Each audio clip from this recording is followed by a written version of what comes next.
Junpei, are you hiding something from me? What? What kind of question is that? Why would you ask me that? No, why would I?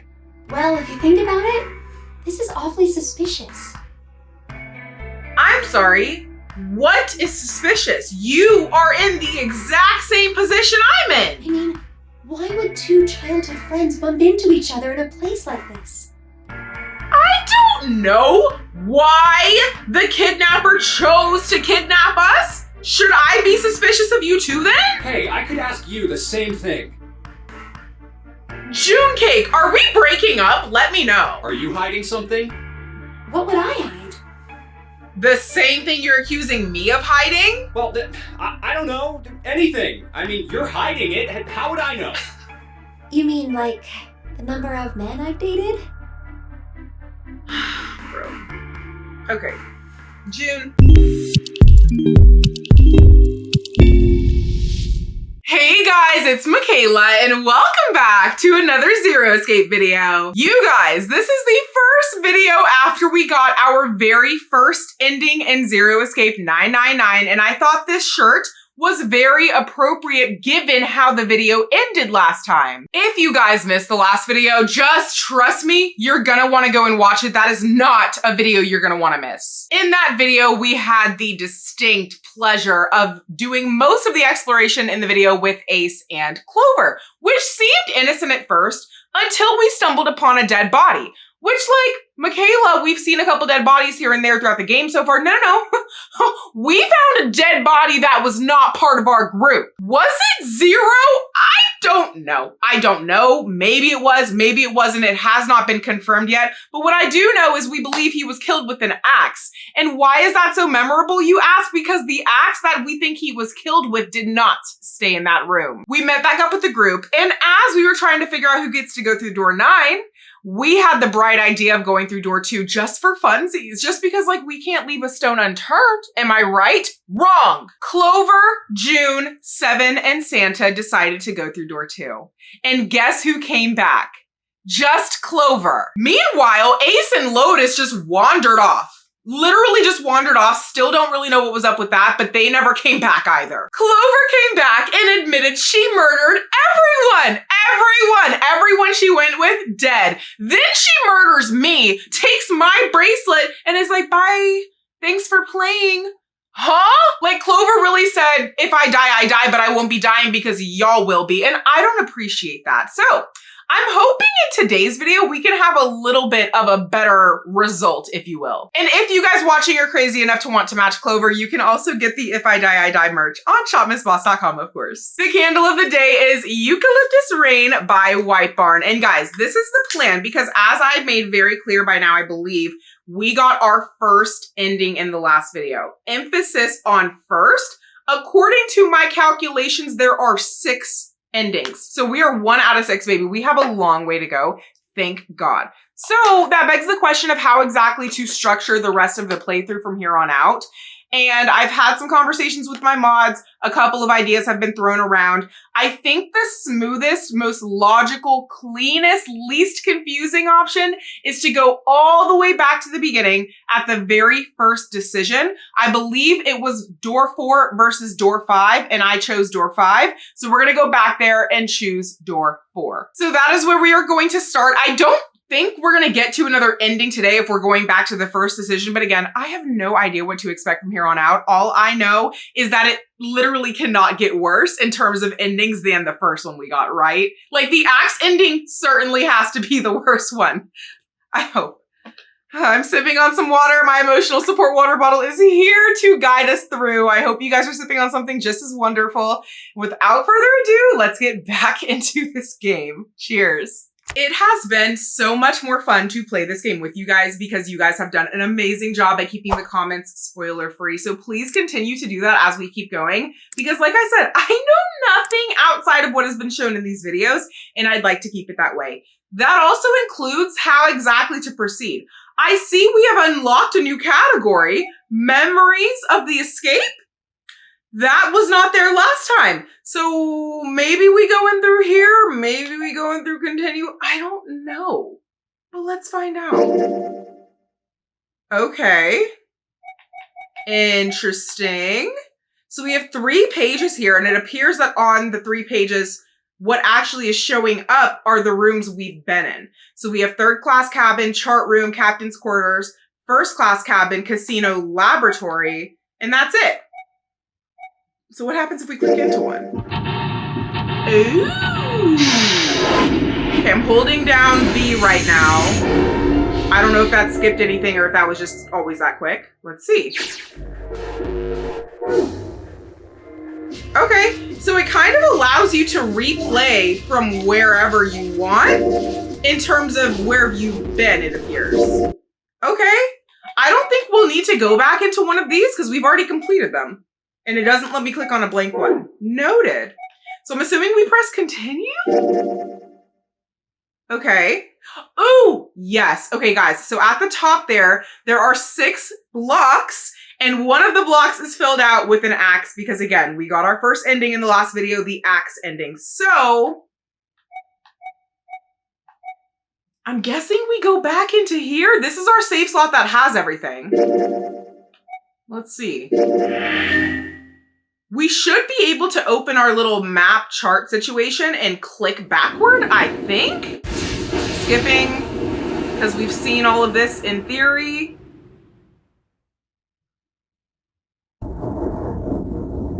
Where are we? Okay. Can I go to the menu right now? Nope, not the calculator. Let's see if I can remember how to get to the menu. Okay, that's not the menu I wanted. Yes, okay. Flow. Okay. Okay. Oh, it started us at the very beginning. T. Okay, and then as I said in the last video too, we have a little key in the top left corner now that says whether something is locked or whether something is unlocked. So I think the goal for today is to hit this side. So this, I believe, is where we made the decision to go through door 4 or door 5. We chose door 5 and took this path. So let's start here. Ah, okay. I did not realize it would say that when you zoom in. That is so helpful. So, okay, tentative plan. Today's video, we start here. We do door 4. Next video, maybe we start here. Oh, wait, not there. And do, I don't remember which one of these we did. I think 7 maybe. We do one of the doors we didn't. 3, 8, one of those, I think. The 3rd video after this, this is all speculation. It depends on how long all this takes. We do this side. Cool. Then the 4th video after this, we come back here and we go this way. Oh my god, but there's like 2 paths out. Oh, and we still have this! Okay, yeah. See, this is what happens when you try to plan it out. Let's stick with what we know for the day, which is this. This is the goal for today. So we're gonna go back here to the 4 and 5 doors. Okay. I'm not gonna reread most of this. Maybe I'll do a little bit just for, you know, context of where the heck we are and what's going on. But I'm gonna read pretty quickly, so hopefully you guys are okay with that. Even with the specter of death hanging over them, their discussions continued for some time. I thought we were finished with that topic. But then what should we do? We should talk it through. Oh my god, enough! All we're doing. So this is in the beginning when they were just meeting each other. Talking won't solve anything. It can't help. They were trying to figure out whether they should around. do more exploring or go through the doors. 7.5 hours left. We're at 7.5 hours left. Everybody's stressed. You're right. Very well then. There's only one way for us to proceed. Sure not gonna be fun running around knowing we gotta jump with 0. Well, it's stupid. We shouldn't sit here and do nothing. We have an idea of how it works because so of long as Snake's we all follow the card. rules, Hi, we should, Snake. we Nice will to see you again. But Bye. who's going to go? Who's gonna go in which door? We're looking at the doors. Okay, 4 and All 5. 8 of us can. Then 8 it of was- us can't go in the same door. We have to split I'm up. telling you. Come on now. Call me. I'm not going in I'm door gonna have to walk. 5 because I mean, you're doing so well. Oh, yeah. So we ended up going in door 5, which is the door that 9 went into the first time when he exploded because he can't follow directions. So we're gonna go in door 4 this time. Sorry, but I ain't going in there. Oh, Someone else can go in 5, blah, blah, blah, blah, What the blah. hell? Yeah, doesn't mean. oh God. Fine. I can't go with 7 anyone else. volunteers for 5. I'll go. Snake's What? going in Don't 5. blame me. Clover's pissed. Because That's if you're. This is Well, where her there's villain nothing- origin story if I started. took 7, and if you had Clover's 4 and my 1. 7 plus 2 plus 4 plus 1 is 14. The digital 1 plus root of 4 is 5. The 4 of us. Wait, what about the other 4? Lotus sent our bracelet 836. Okay, let me actually. Why is 4 not an option? Okay, 8, 3, 6, and 5 is 11 plus 11, which is 22, which is 4. Why is 4 not an option? 8 Oh. plus 3 plus 6 plus 5. Is that the 22. option because that was the option I chose before, so it was grayed out because that was what I chose last time? To me, I interpreted that as it wasn't choosable, but okay, we're good. Digital- 4, baby, let's It's go. 4 out of our. Then we. Yeah. So the team assigned 7, Snake, Clover, and Oh, Ace. I think this They would is go new through now. Door 5. Lotus, Santa, June, and me will go through door 4. Are these really the teams I want? Oh, Beyond door 5 is what remains of the 9th man. I never want to see that. Of This is course, not new yet. I could bring June with me. Should I Junpei stay was silent, torn. Or should I stop them? All right then. so what are we It seems doing? Shall we go? I'm going through door. We're over there too. the door's not going in. Which door? Okay, okay, so the grayed out decisions are the ones that I chose before so that we don't choose the same ones. Very well done, game. Very smart thinking. Okay, everything from this point forward is new. Decided that door 4 would be fine. I'll go through door 4 with Lotus, Santa, and June. There's nothing to worry about. I just need to stay by her side. June, Akane Kirishiki. This should be fine. It's no problem this way. I should see the other 4 off. He made no shows of affection, but Junpei saw her as something more than just a friend from his childhood. He saw her as the mother of his children. Looks like Ace and the others are going. He watched the other 4 walk toward the door. Ace, Snake, Clover, and 7. Junpei said nothing as they left. Before long, they had reached door 5. They talked to one another for a few seconds, saying things Junpei couldn't hear, and then laid their hands one by one on the scanner panel of the red.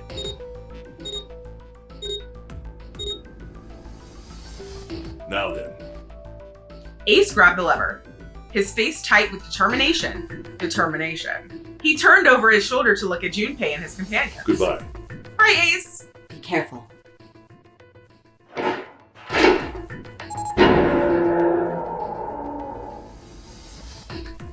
As Ace pulled the lever, the door swung open, the mouth of a great, hungry beast. Ugh. Ooh. So horrible. Clover, please. Like, honestly, respectfully, please. Like, please, I need you to be a little FFR. We all know what you're capable of. This is like nothing. This is a little appetizer for you, okay? Beyond the door, Junpei knew lay the sad remains of the 9th man. It did not surprise him that Ace, Clover, and 7 hesitated. The body was not a pleasant thing. What are you doing? We need to hurry. Snake's like, I don't see any blood. Snake had no such problems as his blindness made him immune to the horror. He stepped through the door, his feet making a wet splack in the pool of blood. Snake. Ugh! It's fine. Hurry! Ugh! Or are Ugh! you planning on dying with everyone else? Oh! I assume you haven't forgotten the door only remains open for 9 seconds, have Time's you? a ticking, guys. Let's get it. Let's get it. Sorry, Snake. Let's go. The 3 remaining steeled themselves and stepped through the door. Bye, guys. See you in a bit, because I know I will see you. Door 5 swung shut, closing with the heavy finality of metal upon metal. Junpei and his companions scrambled to the door. Hey! How is it over there? Did you find anything? Please say something, will you? Something's beeping. It's just like before. Probably the sound of the detonator on the bracelet. Do you think they're okay? June's face showed her concern more plainly than her words ever could. Almost as though in response to her question, a voice rang out from the other side of the door. It was Seven. Hey, there it is! That's gotta be that dead thing! Come on, get over here! We gotta authenticate!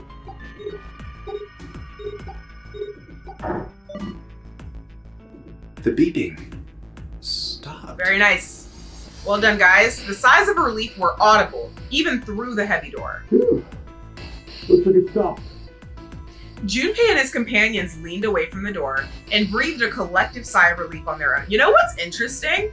Obviously, all of this is voice acted, so I wonder how they made the voices sound like they're on the other side of a metal door, because it's very well done. Hey, guys! Are you doing alright over there? They'd heard Seven's voice, but it wouldn't hurt to be sure. Yeah, we're fine. Like, how do you even do that? Maybe it's an effect or something? I don't know. Despite the recent danger, Clover's voice was as bubbly as ever. Oh, hey, I'm gonna tell you about this whole dead thing, okay? The dead is just like the red, but the color is different. You know how the red was red? Well, the dead is blue. Other than that, it's just like the red. Authenticating is the same too. Awesome! Thanks! That helps a lot. Do we trust her? I don't. Well, we should probably move on now. But I know more than they know at this point. You be careful out there. Roger that. Okay. Junpei and the others left door 5 and headed toward door 4. Whew. Now it's our turn. I'll go first. They stood in front of the red and placed each of their hands upon it.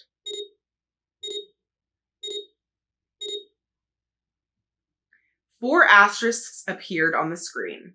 Junpei grabbed the lever and turned around. Okay, we ready? Yeah. Sure. Let's go.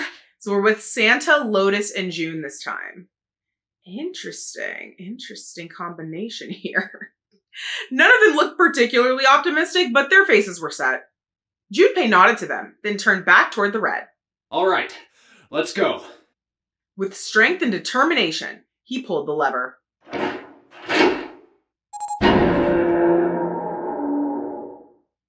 Run! Why did that just sound like a pack of horses? The four of them leapt through the door together. The moment they had passed through it, each heard a cold electronic sound coming from their left wrist. Oh, damn.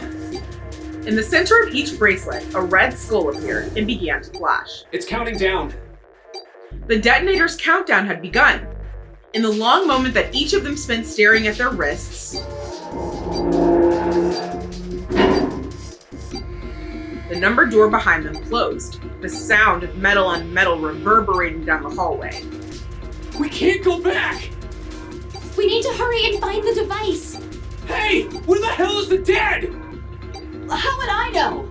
Don't give me that crap! Start looking! I already am. They began to run, eyes looking frantically for the device that was the key to their salvation. The hallway they found themselves running down was a long one, easily 300 feet in length.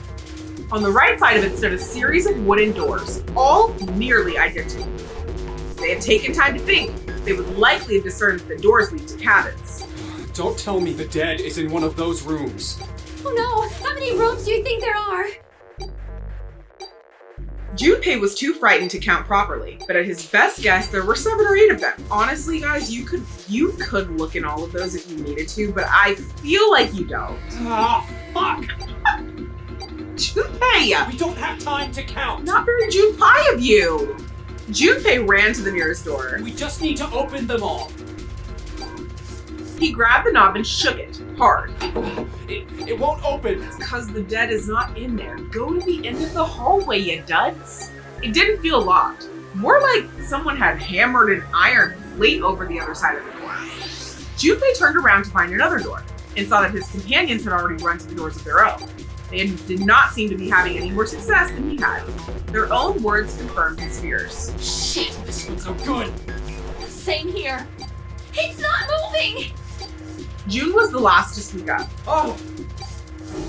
As Junpei looked in her direction, His eye caught something he hadn't noticed before. A small, red blinking light. There it is! At the end of the hallway! You don't say! You don't say! You know, I feel like I would do really well in a situation like this. I do. I'm not gonna lie. Because in my brain, why would they put a dead in one of the rooms? The dead is not a puzzle, you guys. It has, well, okay, they don't know this yet because this is the first door. But it's not something you have to solve.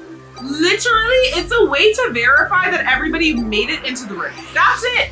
It's not gonna be hidden. He grabbed Santa, Lotus, and June and pulled them toward the light. So dramatic.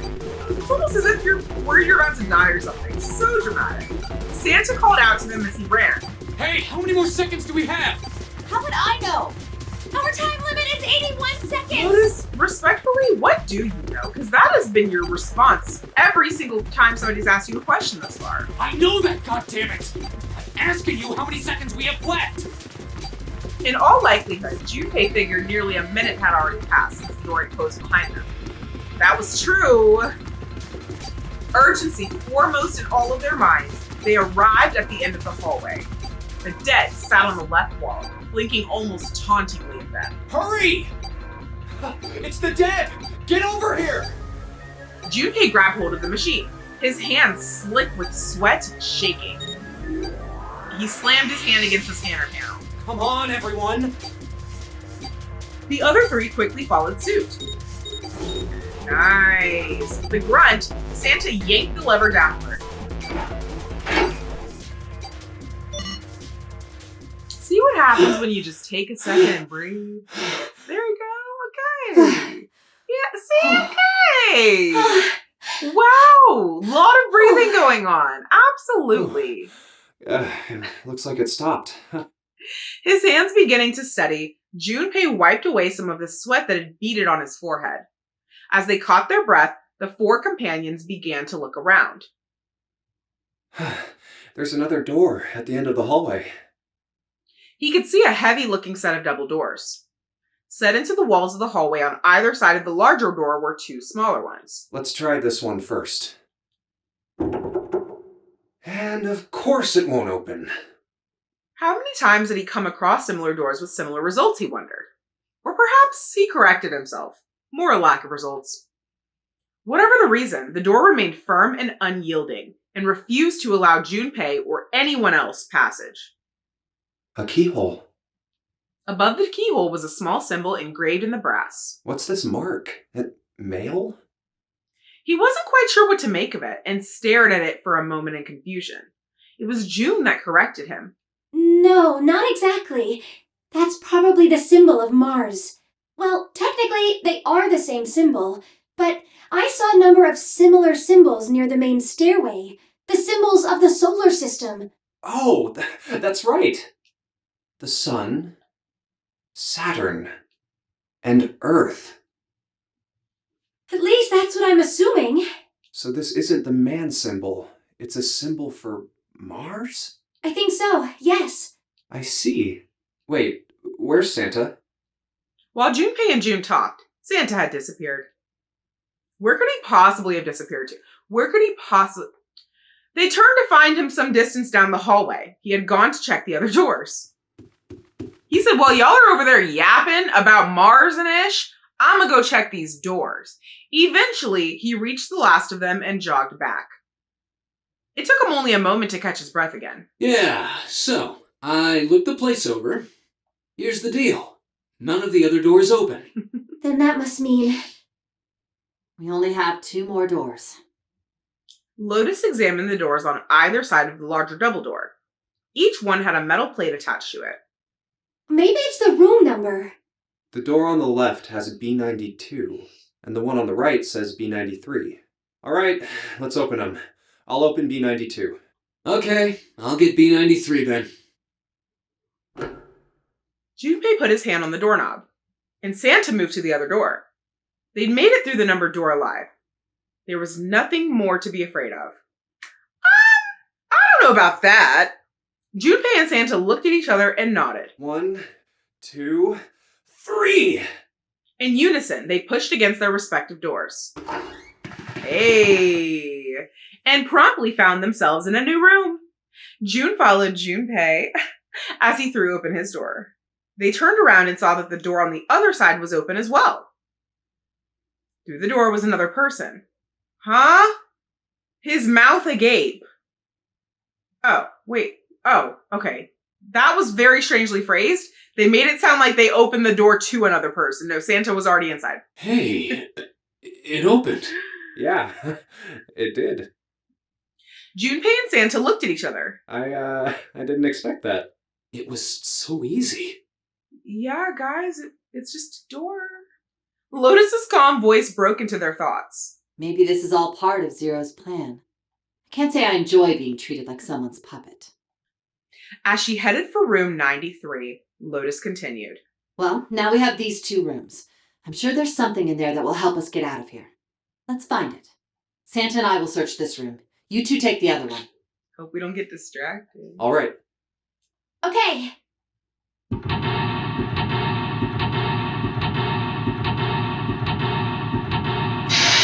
Hey! We in there! Seek a way out. Seek I shall. Seek I shall. Okay, guys. Brief little room overview. It looks like we have 2 sections. One is a little bedroom where it has a bed. Looks like maybe a little dresser of some sort with some objects on it.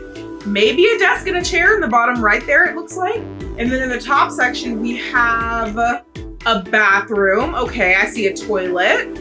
Maybe that's a shower underneath it. And then a little kitchenette, living room hybrid. Okay, got a little bench seating action and a table. Okay, room 92. Let's go. Junpei, where are you going? I was thinking of going over to Lotus's room. Do you think maybe you could look around here a little more before you go? There's a lot for me to do here all by myself. Of course, June. Anything for you. Literally anything for you. Oh. That vase looks expensive. I wonder how much we could get for it. Are you going to steal it? Girl, there's no time. There's no time for theft right now. It looks like there is a room to the right of the vase. Got it, got it, got it. This is kind of a weird looking picture. Do you think it's an abstract painting or something? It looks kind of like a demon with an elephant-like nose, sucking on a human being's brain. Where the hell did that come from? What's her brain made of? Can't say I'd mind finding out a little bit more about what goes on in there. It's a kind of weird looking picture. It's some sort of weird black and white design. Looks like there's room on the right side of this picture. An odd looking picture with black and white pattern. Looks like there's room on the right side of this picture. Okay. T. Alright. I think that's everything that's not literally just like progressing over there. So before we do that. Hey! Got some matches, baby! Matches! It's a box of matches. There are matches inside, obviously. Thanks, June. Junpei looked down blankly at what he was holding, then up at June. Oh yeah, how's your fever? You feeling better now? Yes, I'm fine. June certainly looked fine. Okay. The flirting is crazy. Let me see your forehead. Oh. Junpei held his hand on her forehead for a few seconds. Oh, I guess it really has gone down. are you worried about me? Of course. Yeah, I guess I am. Yeah, I guess I am.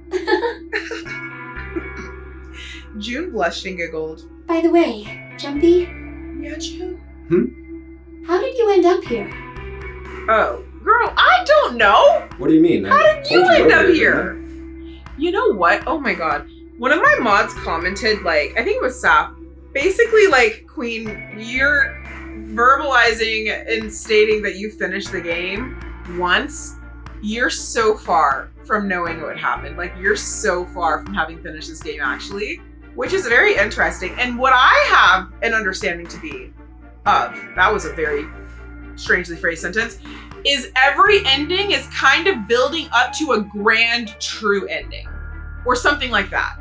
So I'm very excited, first of all, to further explore the Junpei timeline, if you will. But more importantly, yeah, we still don't know how the fork we all got here, and I am desperate to find out. There was a man with a gas mask when you got home at night. You inhaled some white smoke and passed out. When you woke up, you were on D-deck. Damn straight. But is that really the truth? Huh? What? Junpei, are you hiding something from me? What? What kind of question is that? Why would you ask me that? No, why would I? Well, if you think about it, this is awfully suspicious. I'm sorry. What is suspicious? You are in the exact same position I'm in. I mean, why would two childhood friends bump into each other in a place like this? I don't know why the kidnapper chose to kidnap us. Should I be suspicious of you too then? Hey, I could ask you the same thing. June Cake, are we breaking up? Let me know. Are you hiding something? What would I hide? The same thing you're accusing me of hiding? Well, I don't know. Anything. I mean, you're hiding it. How would I know? You mean like the number of men I've dated? Bro. Okay. June, I've not had any reason thus far to dislike you. Don't give me one. Junpei's heart stumbled over itself. Do you want to know? What? No, I don't care about that. Junpei, we don't care about that. He had to. Just to be clear, we both have confirmed we were kidnapped by a guy in a gas mask. We are locked on a ship, detonators on our wrist, with less than 8 hours to go, but we're talking about how many people we forked? Is that really relevant to the current situation? Don't worry. She smiled at him. Only 18. Do you just keep that number running in your head? Like, what? Times 0. Okay, okay. Yeah, I guess I just haven't met Mr. Right yet. And you may still not have. So can we please proceed? June looked a little embarrassed and scratched the back of her head in a desperate attempt to seem nonchalant. Yeah, I see. Junpei coughed quietly in much the same way. Anyway, I'm not hiding anything. Great, me neither. Can we continue now? Just like you, Junpei. When I woke up, I was on D-deck. Okay, great. Well, you do have a point. I mean, why did Zero pick us? We haven't seen each other since elementary school. Even less of a reason for this to be our choosing. I wonder.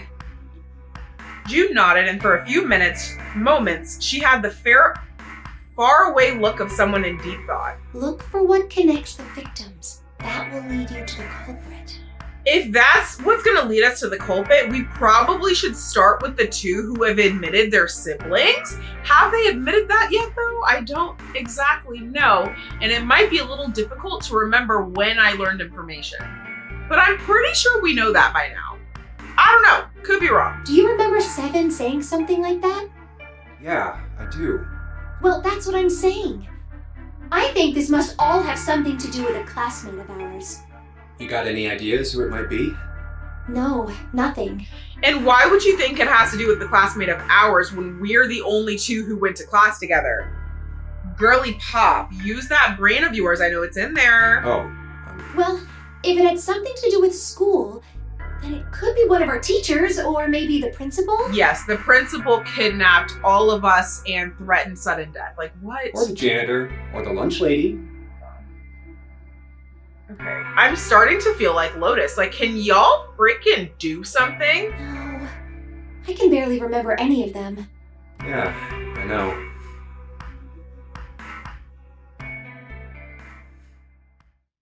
Junpei went back to searching, feeling unpleasant and confused. Great. Elementary school. Was there anything strange that had happened in elementary school? As he searched the room, he continued to rack his brain. We're back from our little detour, guys. We're back from our little field trip. It's a round wooden table. It's a round wooden table, and it's a round wooden table. Okay.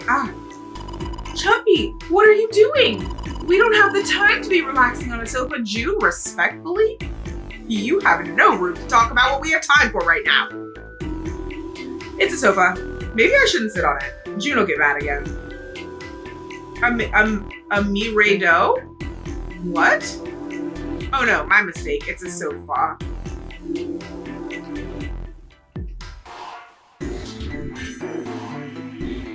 Oh my god! Junpei! Please! Okay. Oh my god. It's a display case, but there's nothing being displayed. How sad. Looks like the drawers are empty too. There's nothing in the display case. The drawers are empty too. Okay.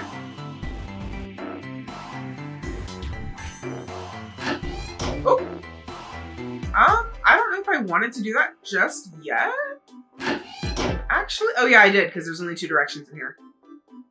Alrighty. Into the bedroom we go. What is this suspicious thing in a bottle? It's a bottle with water in it. This is a bedroom. They probably have it here because your throat always feels a little dry when you wake up. You know? My throat's dry, but I think that's because I'm a little nervous right now. Well, we did run a lot, so we're kind of sweaty. Hey, Junpei, did you want to take a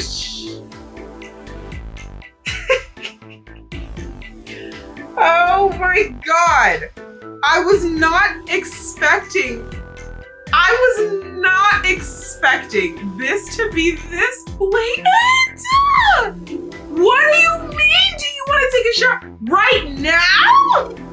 You're trying to fork right now. Like right now. You know what? On one hand, I respect it. Because it's like, hey, we're about to die anyway. I don't want to die a virgin. On the other hand, are you sure the amount of men you've dated is 18 times 0, June Cake? Because this is coming a little natural to you, if you know what I mean. Just kidding. Too late to take it back. My brain's already working out the picture. My throat was dry already. This sure isn't helping. Okay, I need both of you horn dogs to take a sec. Take a beat, take a breath. Wow. Wow. Wow. Wow. Okay. Wow. It's light. Even if it's heavy, that's light. Oh my god. It's a light. Thanks to it, we can see. Sure can. This isn't a painting. Is it a map? It looks like a map of the ship's interior. Oh, this is a great find. I think it'll be really useful. Let's take it with us. It's now possible to use the map screen. Hey, let's go. Junpei took one last look at the map, then folded it up and slid it into his back pocket. June looked up as he closed it. This ship is bigger than I thought. Yeah, it's probably about 900 feet long. Must be one of those fancy cruise ships. Of course, it doesn't really look like a cruise ship. Everything in here is really retro. Even if it's just some sort of style choice, there's just too much. Do you remember what Zero said?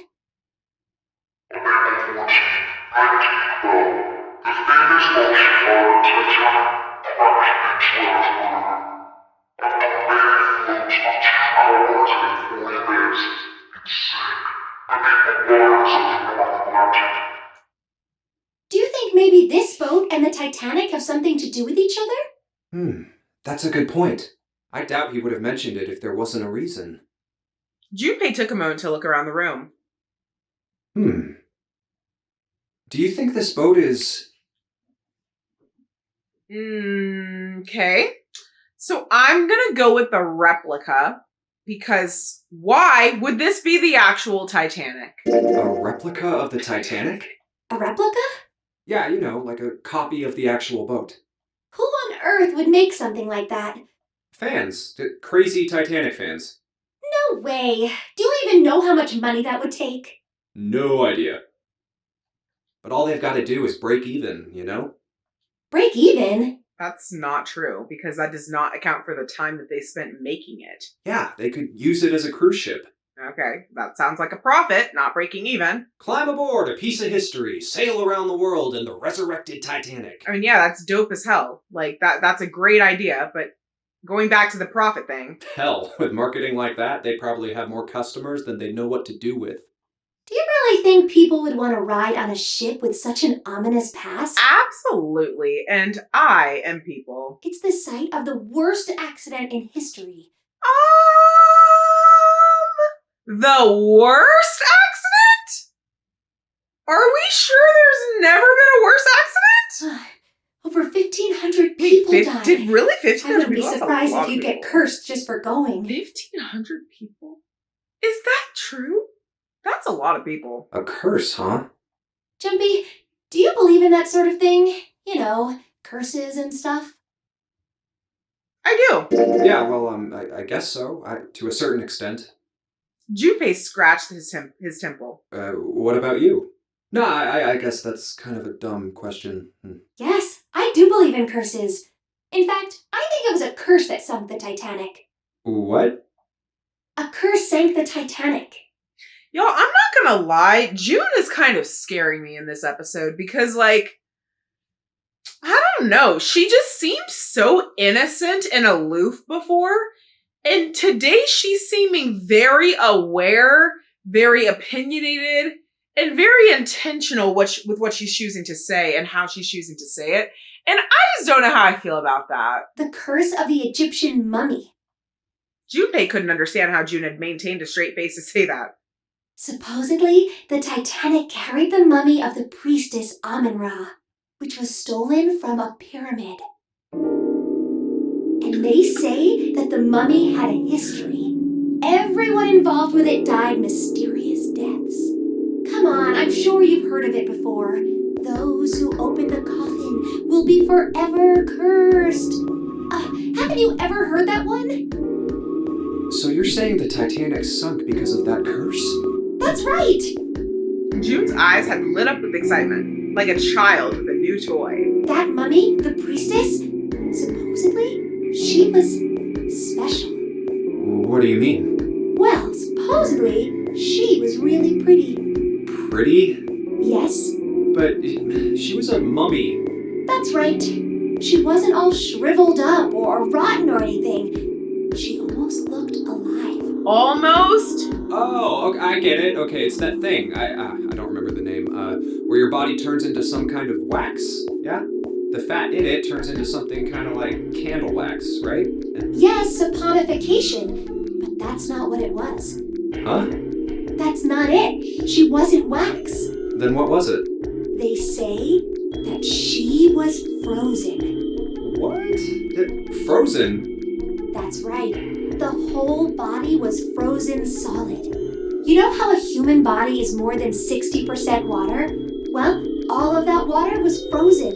The story says that from the time of its discovery all the way through to when it got put on the Titanic, even though it was carried through the desert, her body never melted. That's crazy. I think so too, but maybe it's true and we just didn't know about it before.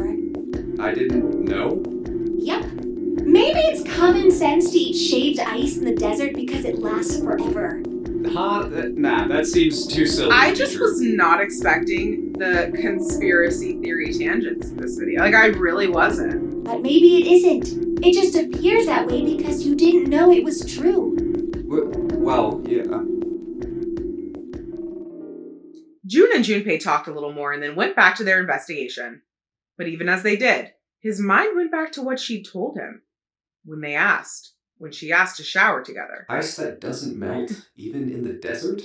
Does something like that really exist? No, even if it did, it wouldn't really be ice anymore, would it? Yeah, if it didn't melt, it would indeed still be ice. I'm so glad we're having these very riveting conversations. The more he thought about it, the more his head hurt. Like he'd eaten his ice cream too fast. Oh, Lord. Okay. Back to escaping, am I right? We got ourselves a bed. Look, there's 2 pillows right next to each other. Junpei? Huh? What's up? You're turning red. Oh man, is her fever bad? No! You mentioned a bed fit for 2! Hey, are you alright? Do you need to lay down for a minute? With me? Under the covers? With our clothes off? I'm fine. I think it's still a little early for that. Huh? Hey, seriously, are you really okay? Okay. 2 pillows next to each other. It's a light blue blanket with some designs on it. Someone's made the bed. Or, wait, I'm sorry. I just want to clarify that Junpei earlier offered to shower with me, but thinks it's too early to lay in a bed. Right. Someone's made the bed, or at least never unmade it. There's only bed sheets under the blanket. Nothing exciting. God. Should we take another look under this blanket? No, I think we've covered it pretty well. Looks like that one was lame enough to get her to blush a little. Okay. I'm sure it's so well made that it for sure won't fly off. Okay. A bed frame. Now we don't have to worry about falling off. I toss and turn when I sleep. She's blushing again. What the hell is she thinking about? A bed frame. Okay. I think that's everything with la bed. Cool. A wooden cupboard. There are cups inside, surprising no one. A wooden cupboard. There's nothing useful in here. Alright, that's everything over here. The chair that goes with the dresser. There's nothing particularly interesting about it. Yay! Dresser key. A key! Do you think it's the key to the dresser? There's nothing inside. It's a dresser. There's nothing on top. This is the mirror for the dresser. And now she's playing with her hair. Does she even realize she's doing that? Hey, we don't have time for that. Come on, it's not like there's anyone here you need to impress. Yes, there is. Who? What? Why are you so quiet all of a sudden? Ugh, forget it, Junpei. Jesus Christ, these two are doomed. Doomed. Okay. It's a light. Thanks to it, we can see.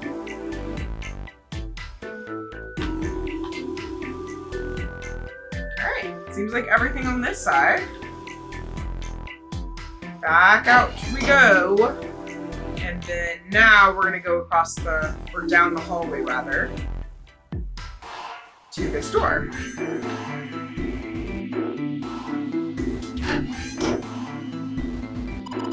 That's the bathroom wall. There are square tiles all over it. The wall's covered with square tiles. They've all got geometric shapes on them. That's the shower knob. Let's see if anything happens when we turn it. No water's coming out. It's a shower knob. There's no water coming out of the shower. There's a little blue platform protruding from the shower wall next to the knobs. It's for putting soap on. I used a shower once, so I know. What are you saying? What are you saying? What are you saying? I can't. Okay. It's just a shower head. There's nothing special about it.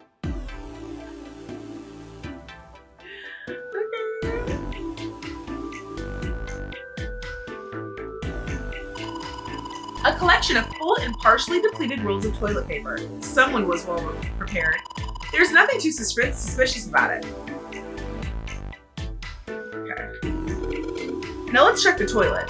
There's nothing there. The tank's empty too. There isn't even any water in it. A toilet. It's completely dry. I'm gonna have to pee. Shower curtains, huh? Let's try closing it.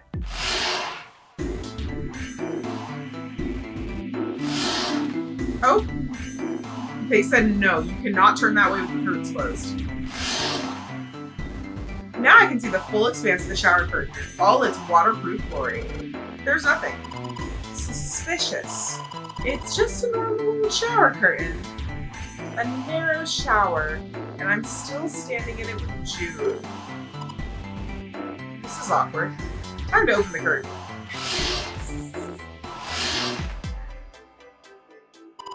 It's a shower head. It feels dry too. That probably means no one has used it in a long time. Okay.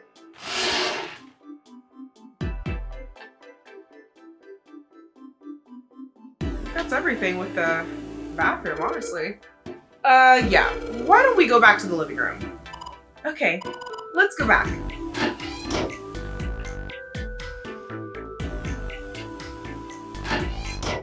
Okay.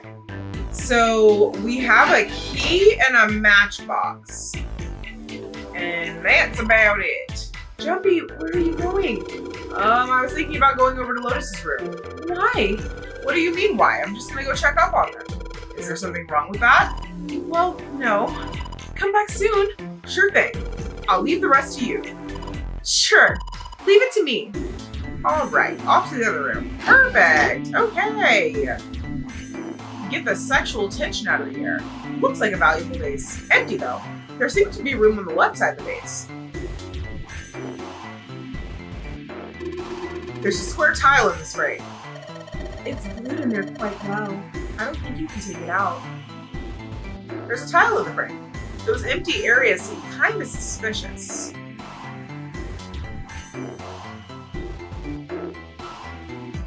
Oh. What's up? You're going back already? Well, I can't just leave June in there by herself. Huh. Well, do you think you're her knight or her protector or something? You're creeping me out. Whatever, man. I'm going. Okay, I actually wasn't 100% sure what door that was, so let's go back. Okay, wait. So we have, what is that door? Okay, we'll see in a sec. Hey, check this out. It's a pretty nice sofa. I know. It's a shame I can't take it back with me. Huh? What's the matter, Santa? What are you examining? Why are you examining the sofa?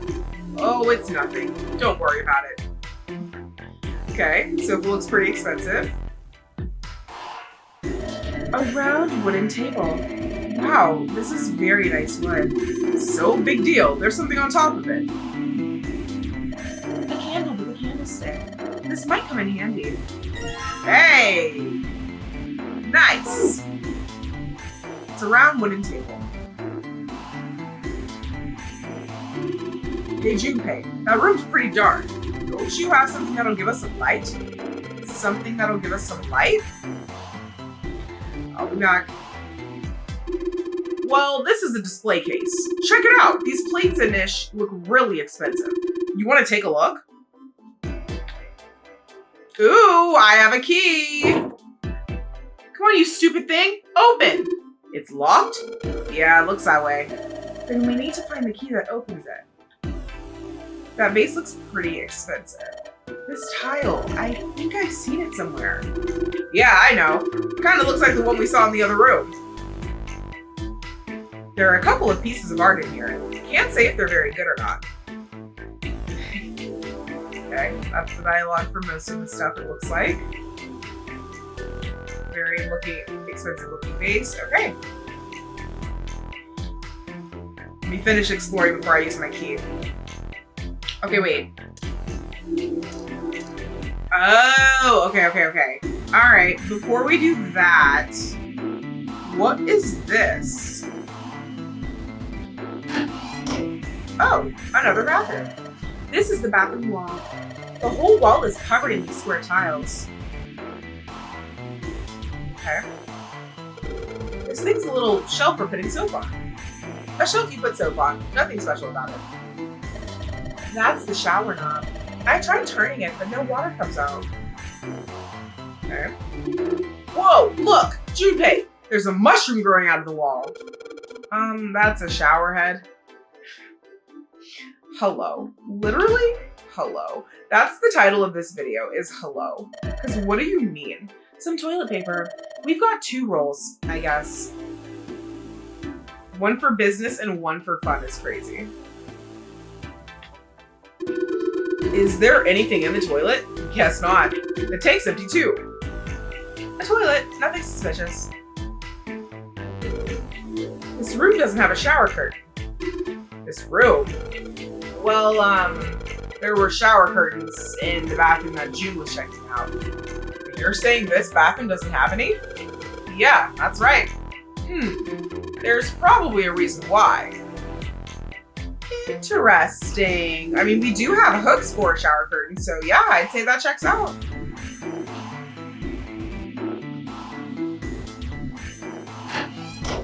Okay. Do we do the key first or the candle first? Probably the key, yeah. Also, I just want to make sure I can't look at this symbol. Oh, no. Okay. Key time. Damn. Guess that's the wrong key. Are you kidding me? Well, that means there's got to be another one somewhere around here. Otherwise, we aren't going to be able to open this thing. Gosh darn it. Okay, well, the key then must be for something in this room. And in that room, we're going to find another key. Okay, period. So, step 2. Let's go to our items here. Try to remember the shortcut. Bye, Franklin. I thought he was coming to see you. He changed his mind. Try to get to the items challenge. No! Hello? I know I haven't played in a sec, but it hasn't been that long. Okay, my God. Okay. Can we we gotta combine. Wait, I'm so sorry. Oh, I can't. This is not the switch. Hold on. Wait. What? Can we run that back? They're matches. I could probably light something small on fire with them. We were talking about burning the door down? And then using my clothes? Okay, y'all are out of control today. Truly. Combine. I know. If I use these matches to light the candle. So you lit the candle. I'm sure it'll be light in dark places when all other lights go out. Okay, can we use this candle to go in here, bro? Awesome. With the light from the candle, maybe we can take a look over there. But it gets so hot when I hold it. I want to put it down. Well, why don't you set it on top of the dresser? It's flat there. At least it won't fall over. Oh yeah, good idea. Oh look, another keyhole. Hey, it got pretty bright. Now we can look around a little. Period. Well, I guess I'll start here. The dresser drawer. It's locked. Not anymore. Hey, it worked. Oh, a plate. One plate. Gorge. There was a tile inside this drawer. Nothing else besides the tile, though. Cool. There's a lit candle sitting on top of the dresser. The candle is burning fast. Its beauty melts my heart, but this isn't the time to be enjoying the soft glow of the candle, I suppose. We'd better make a detailed investigation of the room before it goes out. This is the mirror for the dresser. Damn straight! Nothing weird about it, though. Mirror, mirror on the wall. Who's the fairest of them all? That would, of course, be Lotus. Oh, crazy old bat. Guess the stress was just too much for her. Did you say something? Nope, nothing. The mirror on the dresser doesn't respond when I talk to it. Very rude for a mirror. Very rude. Okay.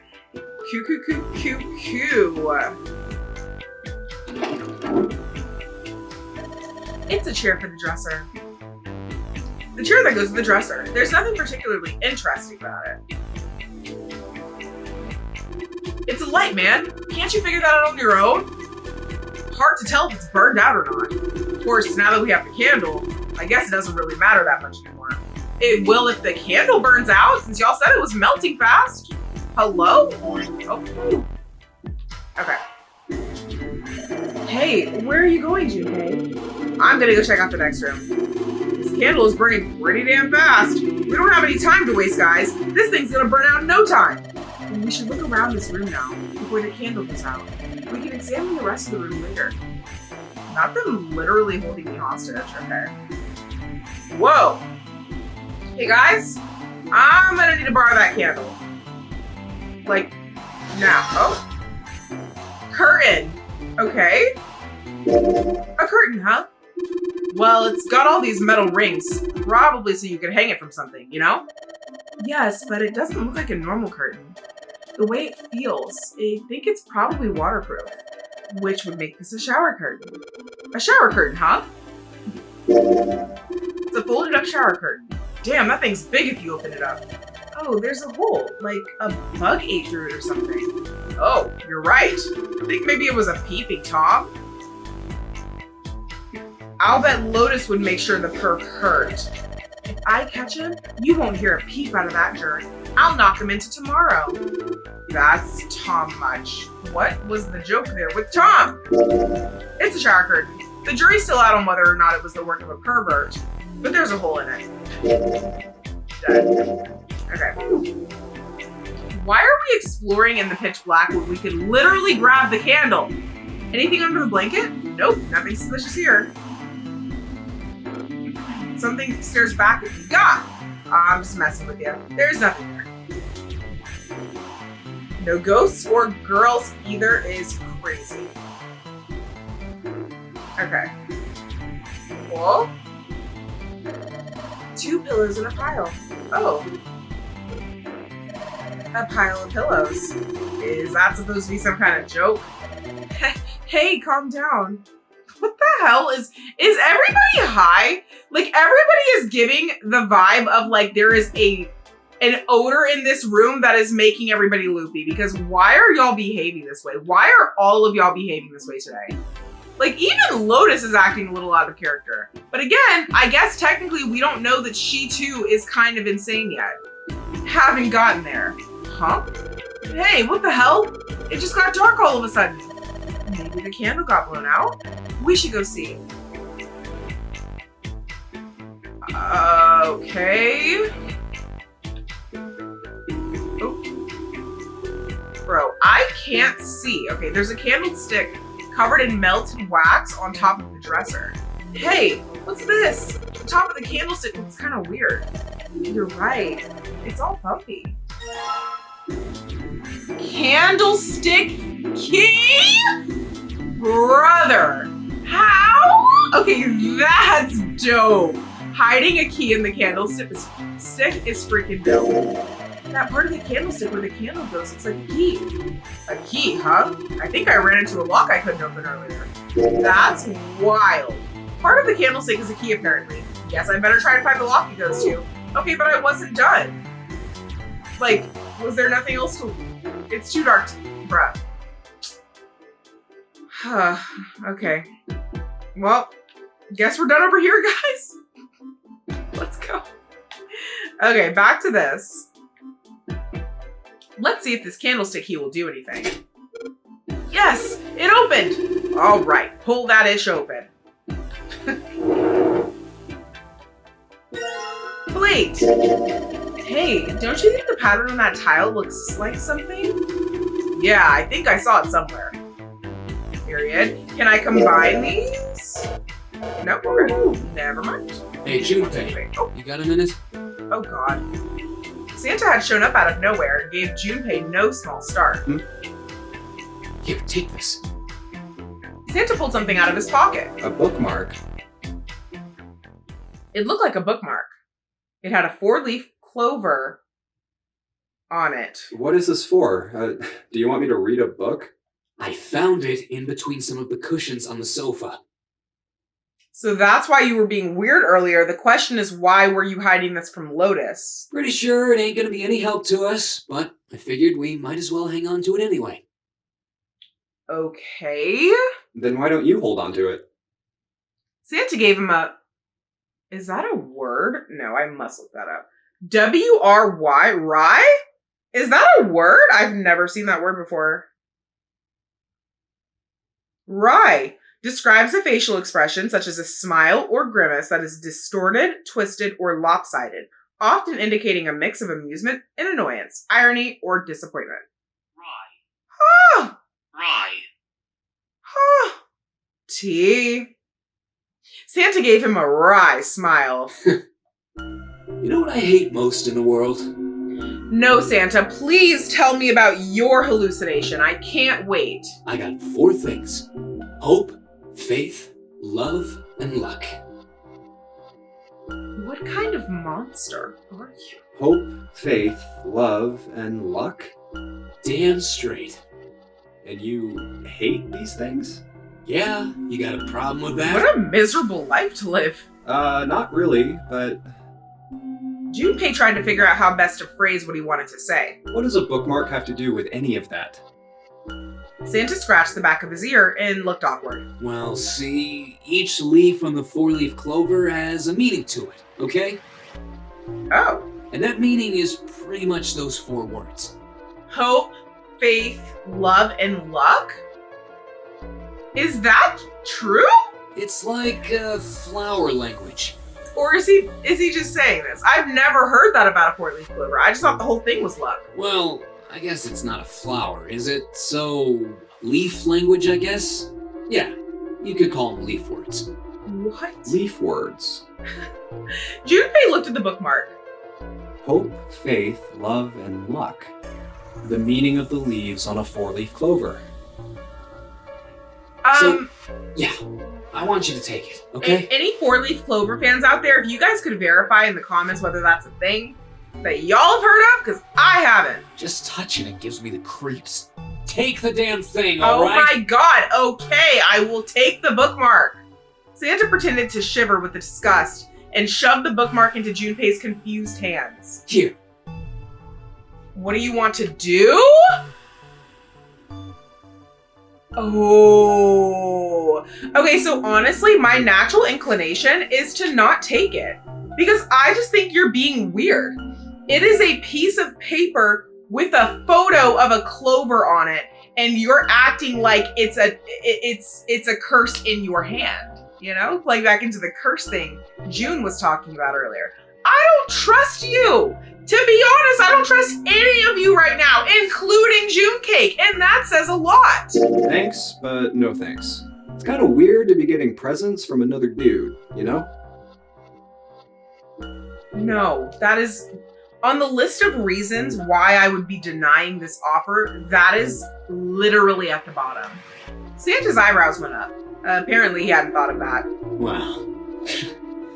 I guess you do have a point. Oh my god.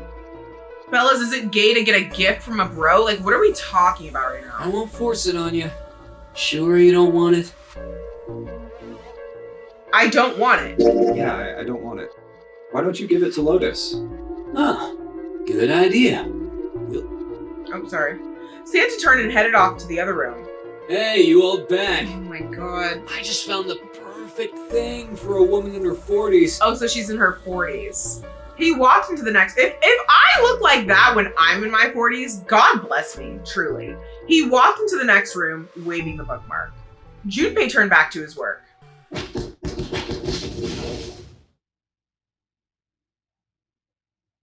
Bro. Oh my god. I literally, y'all, I cannot take this tonight. Like, I am just trying to escape.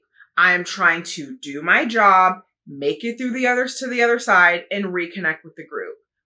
What do you mean you heard a faint sound from the other room of bones breaking? What do you mean? Yeah, I'm just gonna pretend I didn't hear that. And how long do you think we can do that for? Junpei returned to his search with renewed vigor. Oh god. Okay, alright. This has been an insane video so far. Like, genuinely insane. And I wasn't done in here. Okay. Expensive vase. Ooh! Oh yeah. Still just art.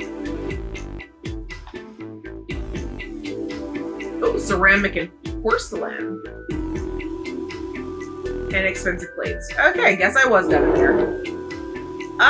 Well, I guess we'll go back. So this was the bathroom. Oh yeah, because we have our shower curtain now. Okay. I guess we'll do that. There's a curtain rod running along the ceiling. Let's put that shower curtain on those hooks. Let's try spreading the curtains. Aha! Wouldn't you notice that though? Like, very easily? That doesn't really seem like a very hidden way to peek on somebody while they're showering. Just saying. Wow, that's a pretty obvious peephole. Somebody's really dedicated. Well, with the hole this big, you gotta wonder if maybe they wanted to be caught. So you're saying maybe the one getting spied on was into that ish? Maybe they were into, like, those home invasion fantasies? Home invasion? Interesting. I see. I'm taking notes for later. You two are real idiots, you know that? That was the point of that? What was the reason? Oh my god! Okay, fine. Alright. So we got 2 pieces of tile. Junpei, if you miss her so much, you don't have to keep coming back here. Psh, no, that's not what this is. I'm just being like a bridge between the 2 rooms. Uh-huh. You just keep telling yourself that. Now get out of here and go help June. Thanks for your permission. I was more so interested about the tile, though. I get it. Yes, yes. What are you mumbling about? Did you figure something out? Oh, nothing. Don't worry about it. Okay. So I can't put the tiles here. Oh, on the right side. There's room on the right side of this picture. So when you say on the right side, you don't mean over here. You mean, okay.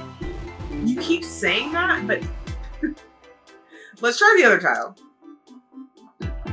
Like, what do you mean there's room on the right side? Okay. Nothing appears to be happening yet. What was the... Sorry to keep bouncing back. Oh, it's because I put it here. And hey Junpei, that tile you've got. You think maybe you're supposed to put it in one of those empty spaces? I mean, the pattern does kind of look the same, doesn't it? He's right. I think so too. But if that's the case, you're going to need to collect all 3 tiles, right? Don't you think we should collect all 3 of them before you start putting them in? Right, and I would love to do that, but where have we not searched? Where have we not searched? I think we've been pretty thorough, I think. Let's see. Because again, I can't freaking see in here. Ugh. Can somebody turn this light on? There is literally a light right here. This light is as cold and quiet as death itself. There's no light switch? Oh my god. Okay. I can barely make out the bed in the darkness. Sleep would be nice, but it would probably cost me my life. Yeah, you'd be going to sleep permanently, baby. We're not trying to do that. No, ma'am.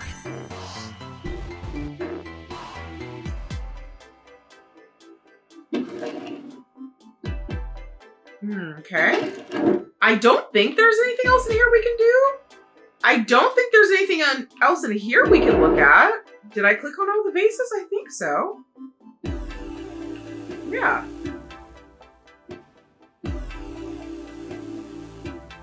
Oh, I didn't click on that one, but there was nothing in there. Huh. Okay. We looked at this, we looked at this, we looked at this.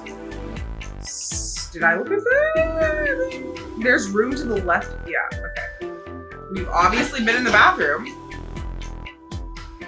We did everything in here. Did everything in here. Okay, again with this shower curtain. We looked in the tank, right? Yep, nothing suspicious. Okay. So it must be back with June then. Maybe I'll go back.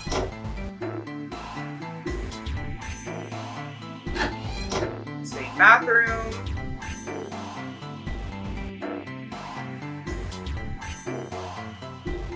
Can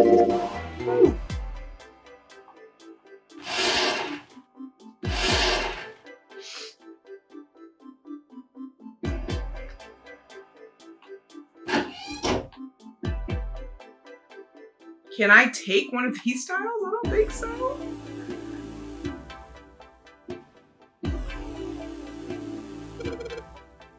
This display case isn't like the one in the other room. The other room? You mean the one where Santa is? Yeah. There are a whole bunch of plates and stuff in the display case over there. But in this one, nothing. It doesn't look like there was anything hidden here. I don't think we really need to worry about it. Okay.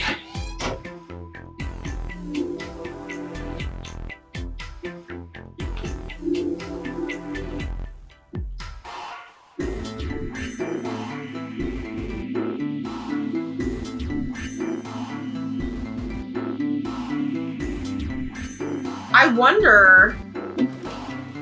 Okay, so as we can see, these rooms are pretty much mirrors of each other, right?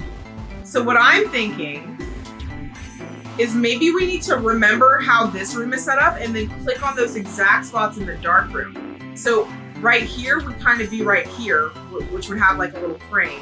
Maybe there's a tile in there. And then right here would be more over here with the bottle. And then there would be the dresser. Let's go try that because I'm going to be so FFR with y'all. I feel like we've looked at everything. I could be missing something. It is very possible, but let me check that first. Okay, so bed, vase with, oh, see, but it's too, oh, what do you want me to do? Like, if it is too dark to see, what do I do about that?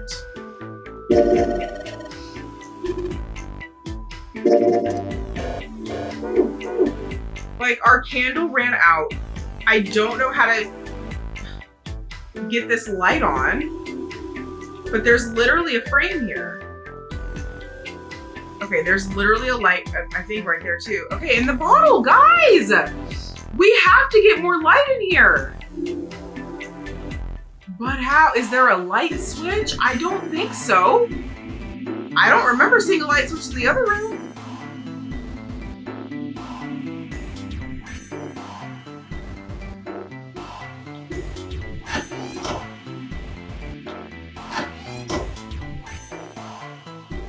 Okay, maybe I need to try to get to this. See, but this light isn't even reacting as a light. But like, this is literally what we're working with in the other room, just mirrored.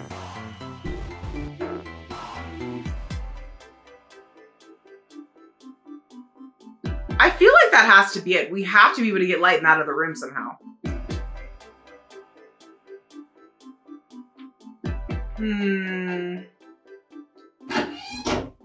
Hold on. Looked at this chair a lot, right? Yeah.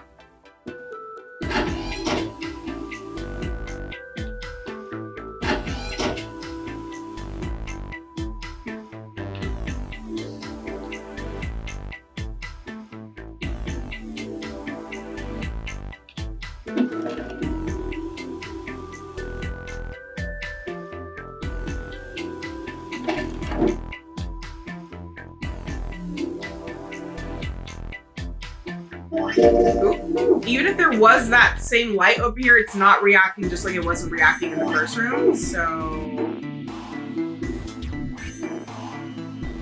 we have this light. We have the other light that's not reacting. We have the bottle. We have the bed. It's too dark. It's too dark. And then we have this light. This is so strange.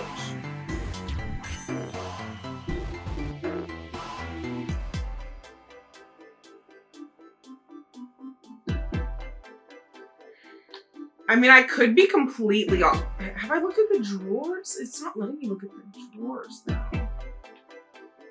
I'm just making note of anything. It said on the other one there's nothing in the drawers, but this one it's not even acknowledging the drawers, nor letting me look at them specifically.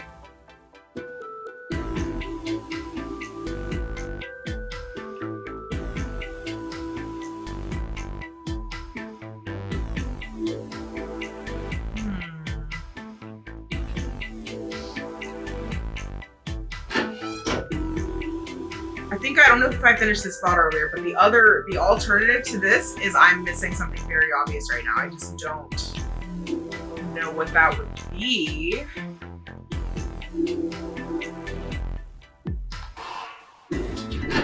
Plot twist, I was supposed to take the bookmark.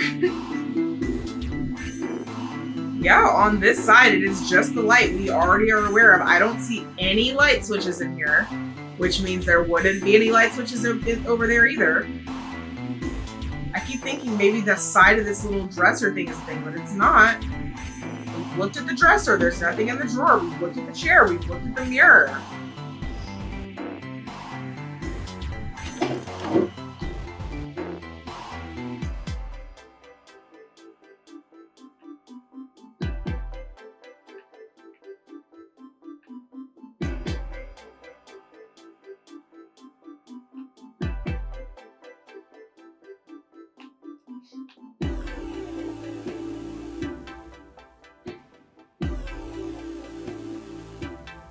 I do think I've only gotten dialogue in the other bed of the actual bed and the pillows, not the frame. On the off chance that means something. Although again, I'm really just grasping at straws here, you guys. This is odd. I feel like I've usually been able to find, and I can't even get back into the bed. What the helly?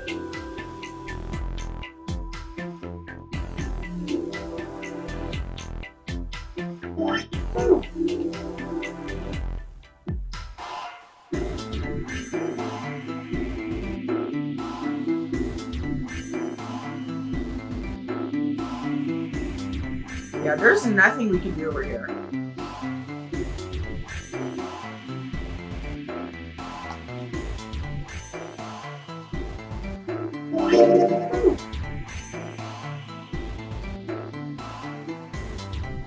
So I'm about to switch to I'm missing something obvious because I don't know how to get a light on in here. But this just makes the most sense. This is the one area we haven't explored.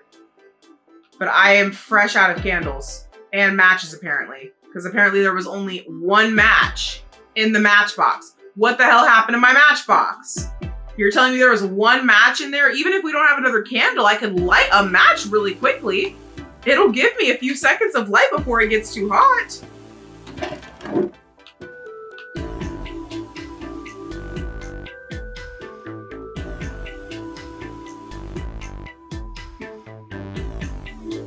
This is so weird.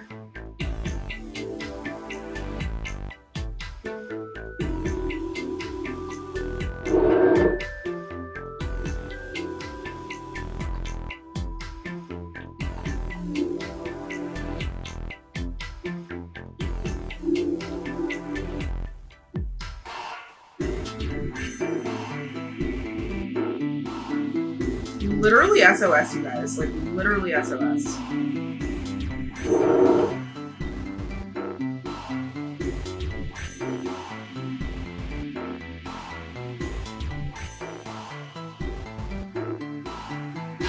Like, there's nothing else we can possibly do in this freaking bathroom.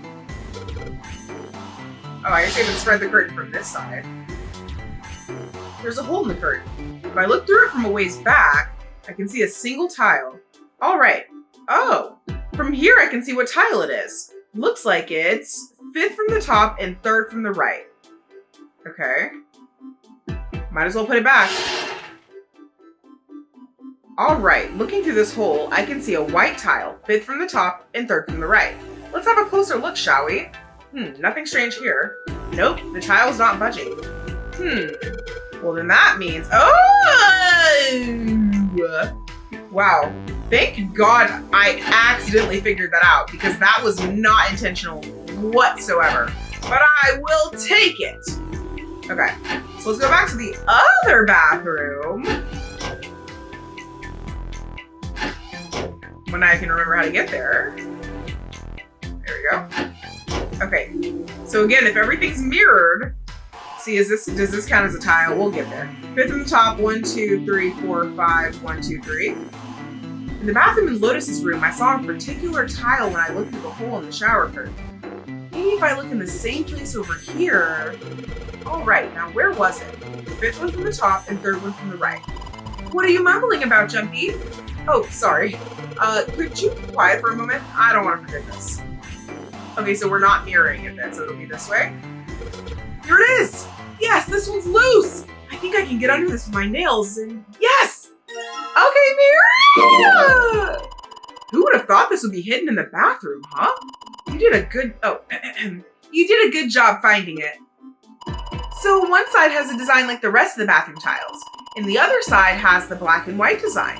I think I've seen that pattern somewhere before. Guys, can I get a let's forky go? Like, can I actually get a let's forky go? And that, my friends, is called brute force. Okay, let's get it. There's a tile in the frame, so I guess I'm supposed to put tiles in the empty spaces. All right, I'm gonna give it a shot. Ooh, and you wanted me to remember what it looked like, didn't you? Okay, well, let's see if we can do that without it. Again, brute force, my middle name.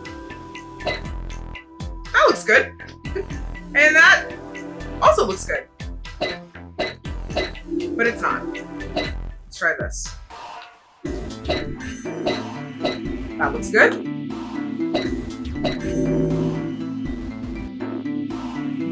Listen, what can I say? What can I say? What can I say? I've been here a bunch of times. Yes, I did it. There, picture complete. And there goes the frame. What's this? What do you mean, what's this? Pretty obvious, isn't it?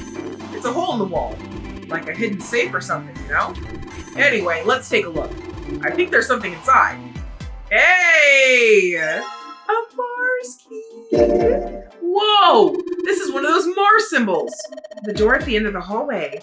It has the same symbol engraved on the keyhole. Then that's gotta mean... Yes! We can use this key to get through the door.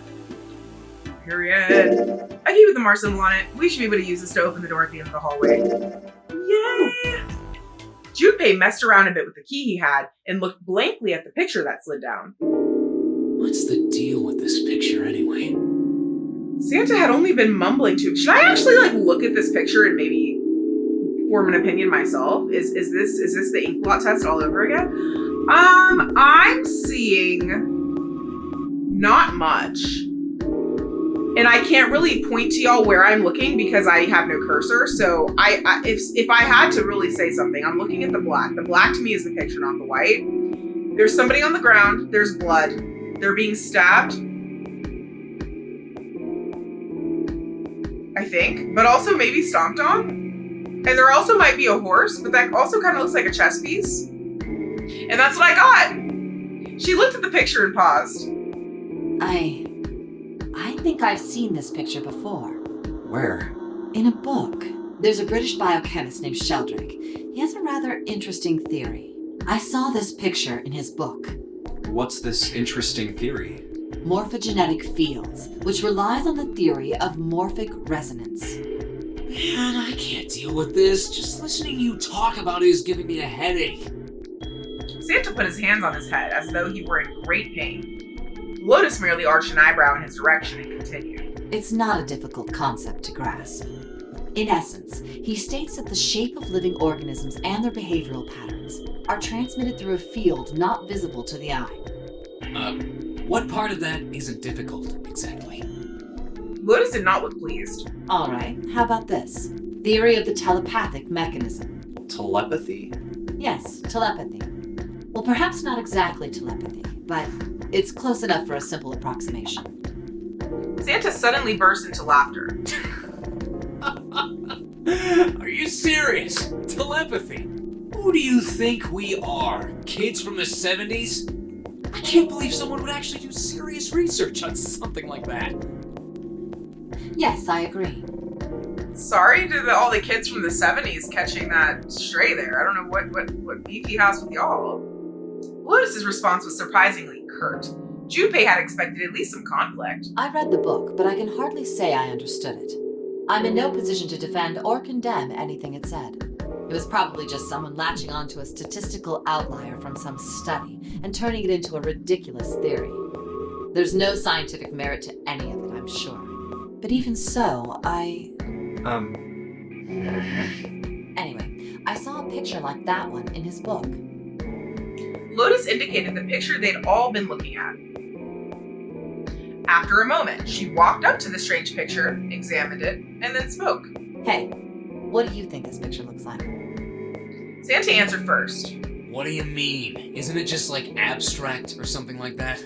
It's just black and white scribbles. There's no meaning there. That's... What about you, Junpei? Does it look like anything to you? I guess it looks like... Okay. We have a man's face, which I'm not seeing.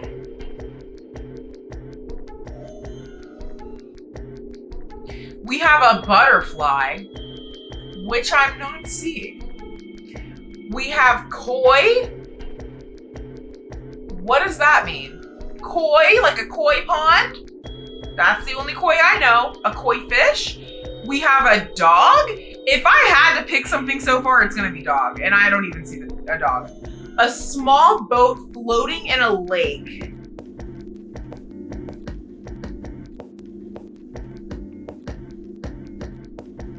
No, not getting that either. Or Funyurimpa. Funyurimpa. I don't know what that is. Should I look it up? I'm not gonna look it up in case it's spoilers. I don't know what that is. I'm gonna go with a dog. Maybe a dog. No, see, you got the head here, and then these are the front paws, and then these are the back paws. Junpei traced the black contours. See? Wait! Oh, I see it. I guess you've got a point. Santa, despite his constant aloofness, was clearly impressed. Junpei glanced over at Lotus. She looked stunned. How did you know? You're right. Wait, shut the fork up! I'm right? I didn't think you would have been able to guess that. Oh, y'all are gassing me this video. For a brief moment, Junpei felt a swell of pride. So... now we know what it's a picture of, but I don't see how that helps us. Lotus nodded and began to speak. A TV show from Great Britain did an experiment once. They took two similar pictures. Both of them were difficult to identify, initially. But once you figured out the answer, you couldn't see it as anything else. True. These two pictures. The first was a woman wearing a hat. The other one, well, to make it easier, let's just say it was this picture of a dog. So, their experiment. First, they sent the picture to other parts of the world, outside the reach of British airwaves. Hold on, I'm trying to see the woman wearing a hat in this one.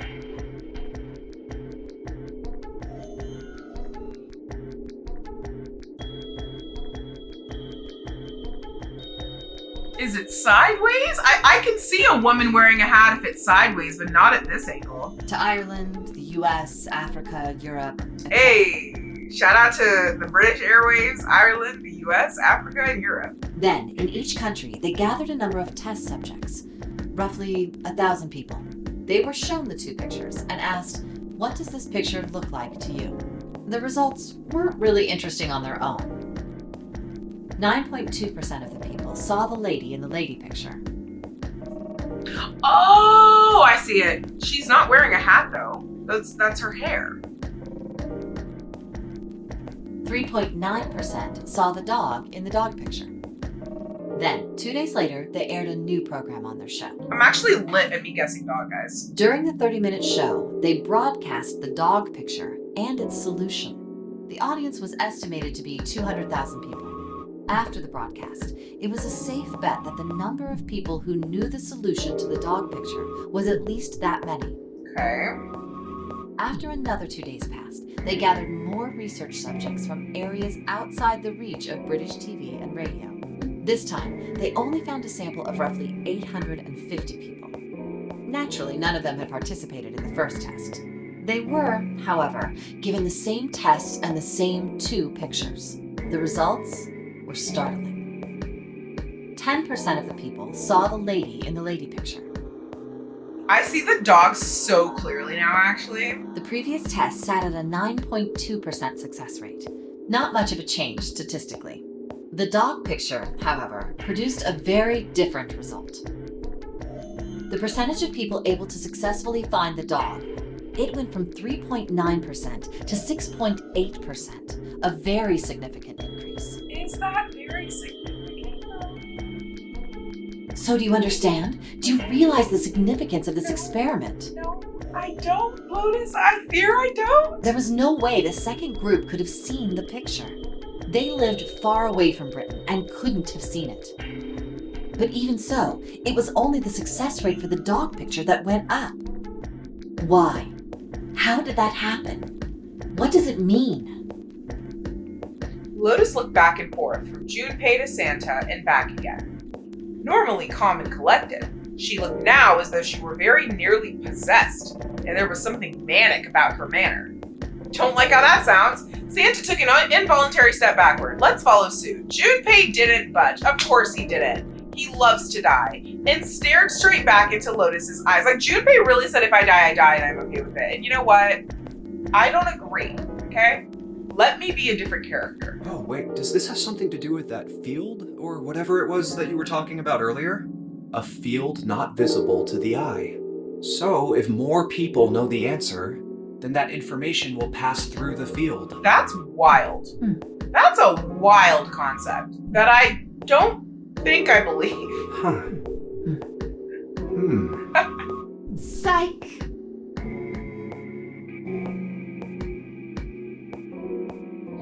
Lotus, what do you mean? Her manner suddenly shifted, and Lotus smiled broadly at Junpei and Santa. She waved her hand dismissively, doing her best to laugh the whole confrontation off. I was just kidding. You really shouldn't take me seriously. Again, though, were you? Were you? Well, I mean, the things I just told you about are true. They really did happen. But the results of that experiment really aren't anything to go by. They could have easily falsified them. That too. In the end, I'm sure they were just in it for the ratings. They are a TV station after all. At last, it seemed that Santa had gained control of his composure.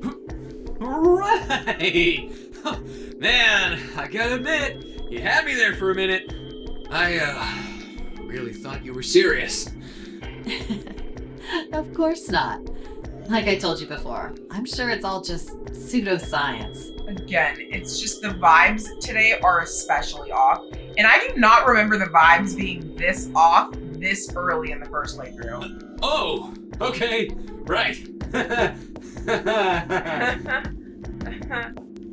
Santa and Lotus laughed and gave one another jovial claps on the shoulder. Junpei, however, didn't feel so much like laughing. Something felt wrong, unclear. All right, enough nonsense. We've got the key. Let's get out of here. Let's. Word. The quicker I can get away from you people, the better. Lotus and Santa walked away from the picture, but Junpei stayed, staring at the picture of the dog.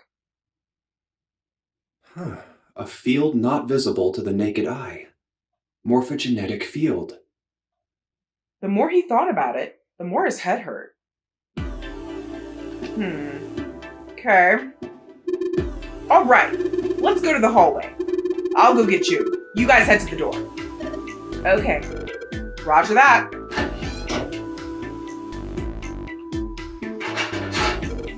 Yes, it unlocked.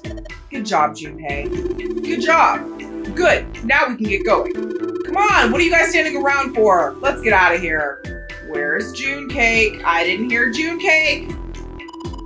Come on, Jumpy, let's go. Thanks, June Cake. All right, let's go.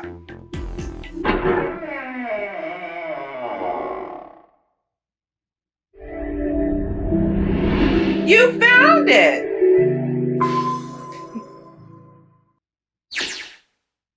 They stepped through the door to find themselves in a wide hallway. Ah, another hallway. Junpei, June, Lotus, and Santa stopped for a moment and looked at their surroundings. A short distance away, a metal grate extended across the width of the hallway. Come on, open! It's not going to open because you rattled it, you know. Damn it! They took hold and shook, but it refused to move. Look over here! Nearby was a pair of elevators. Elevators. And the buttons? Of course they don't work. The power must be out here too, just like by the staircase. That leaves this door. Well, looks like we don't have any choice. Yeah. I don't like how that door looks. It looks very off to me. Not a fan. Sure does. Well then, let's open it. And why is the knob pointing down already? I don't like anything going on right now. All right, here I go. Junpei grabbed hold of the knob and quietly pushed the door open. He entered slowly, trying to take in as much of his surroundings as he could. The others followed shortly. Oh, so it's a kitchen. Santa did not look pleased. What were you expecting? Isn't it obvious? The exit? I was hoping this would be the way out of here. You really think it'd be that easy? Yeah, I know. Still. As they talked, Lotus headed deeper into the room. Until at last, she stood in front of a door. If we can just get through this door, we should come out on the other side of that grate we saw earlier. Why did he not say that out loud? What the heck? But don't we need a key for that? No good. What is happening? Why is he not speaking anymore? Sorry, guess that wasn't very constructive. Neither Junpei nor Lotus looked terribly happy. Anyway, let's take a look. What's happening? I don't like this. Junpei dug the ship map from his pocket and spread it out in front of him. As he did... Hey! Yeah. What's that? Yeah. I found a map. Did I forget to mention that? Huh? Oh yeah, I guess I forgot to tell you. My bad. My apologies. I found this a little while ago. It's a map of the B deck. Before Junpei could finish, Lotus snatched the map away from him. Let me see that. She ran her finger across it, muttering to herself. I knew it. See? Look. Yes, hold your horses. Junpei did as he was told. What did you figure out? Santa and June moved over to look at the map as well. This is handy. See? We came in here. Now if we go out there, then we'll be on the other side of the grate. With her finger, Lotus traced a path on the map. How about that? She's right. We can get out through there. There we go. Here, you can have it back. Satisfied that she had been correct, Lotus folded the map and handed it back to Junpei. Thanks. He took it and slid the valuable piece of paper back into his pocket. There's a card reader on the right side of the door. And that means the key card is somewhere in here, right? That seems the most likely. All right, we know what we need to do then. Let's get moving. First off, I say we split up and look for clues. Okay. Gee, I wonder how we're going to split up ourselves.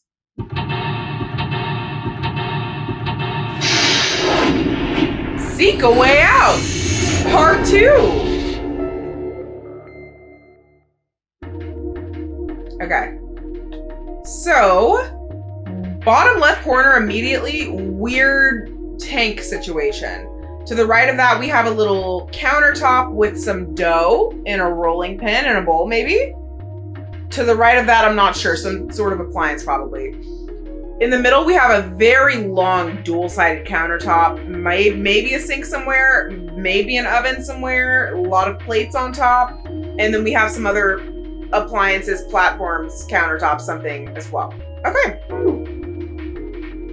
Well, let's see, shall we? Okay, we have 4 sides. A voucher. It says appetizer 9, meat dish soup, meat dish 10, soup A, seafood dish F. Those 9 plates look pretty expensive. They're plates for appetizers. Remember, appetizers usually come on square plates. Okay, well, excuse me, princess. Do they? I didn't notice that. Appetizer plates. There are 9 of them in total. 1, 2, 3. There's 10 of them. If you flip these over, they look like hats. The middle is super deep for a plate. They're soup plates. They're made that way so that the soup doesn't spill. If you ever get out of here, you should treat yourself to a nice dinner out. What makes you think a poor college student has the money to do something like that? Valid. A deep soup bowl. There's 10 of them in a stack here.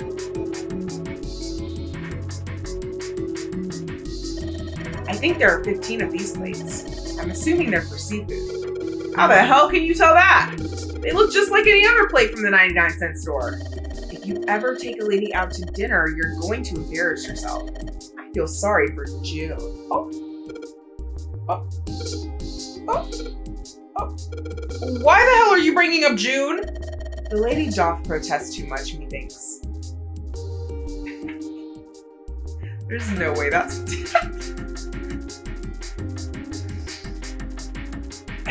The lady doth protest too much, methinks. You are not terribly subtle. I'm deceased. I'm actually deceased. Wow. Okay. There's a bunch of little wavy ridges on this plate.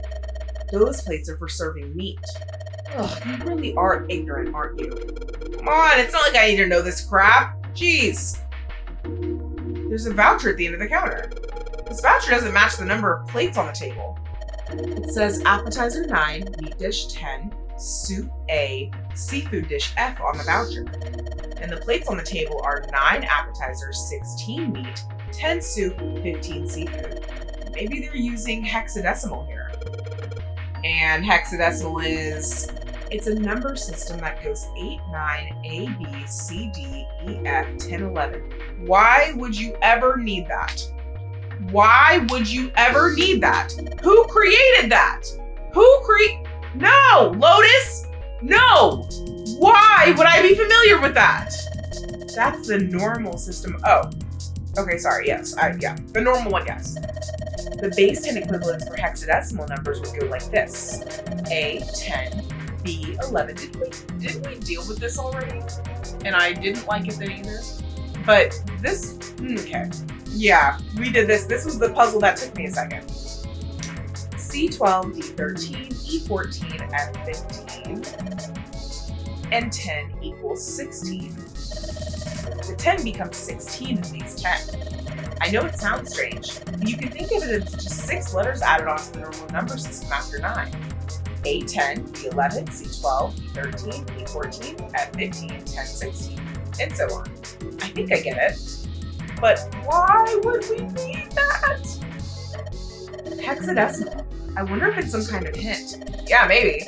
Junpei, do you remember what I told you about hexadecimal code earlier? Yeah, of course I do. All right then, here's a little quiz for you. What would 9 plus F be in base 10? F is 16 or 15? No, F is 15 because 10 is 16. F is 15, E is 14, D is 13, C is 12, B is 11, A is 10. Okay, yeah, F is 15, so 9 plus 15 would be 26. Well, F is 15, so it would be 9 plus 15. Oh my god, I can't math. 9 plus 15, which would be 24. Which would be 24, right? That's right. Good job. You're a fast learner. Thanks. Okay, noted. A countertop. We've got a rolling pin, a colander, nothing useful in other words. A well-kept countertop. Doesn't seem to be anything useful on it though. That's the exit. There's a big old iron plate over the door. I don't think we can open it. There's an iron plate over the exit. I don't think we can open it while it's like that. Hey, Santa, could you open that door, please? What the hell? There's no way I could open that thing. Guess you're getting to that age where your eyes start to go, huh? You better watch your mouth, boy, or someone won't live long enough to see that door open. And you know what? That's on period, Lotus. Like, that's actually on period. We gotta get out of here, and fast. It's a tank with a pipe coming out of it. Nothing really special about it. Hey, is that a boilerplate over there? Who knows? The pipe goes into the ceiling. Maybe, just maybe, we could climb into that pipe and get out of there. After we shrink down. Idiot. How the hell are you supposed to get into a pipe that size? Well, at least he kind of got my joke. That makes me kind of happy. Really is a little big, Junpei. There's a light hanging from the ceiling. Okay.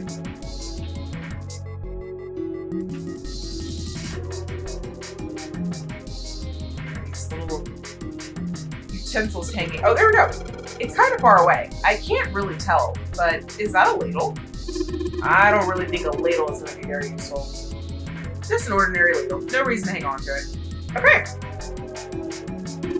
It's a lot of notes. They've got a bunch of stuff written on them, but it doesn't look like a code or anything like that. Looks like a bunch of instructions for using the cooking utensils. Nothing really suspicious about that. They don't look very important. Wow, this pot looks like it's made out of silver. I bet drinking tea from this pot would be really yummy. Spending a day off with June, drinking tea. Could such a day ever happen for me? Junpei? Oh, nothing.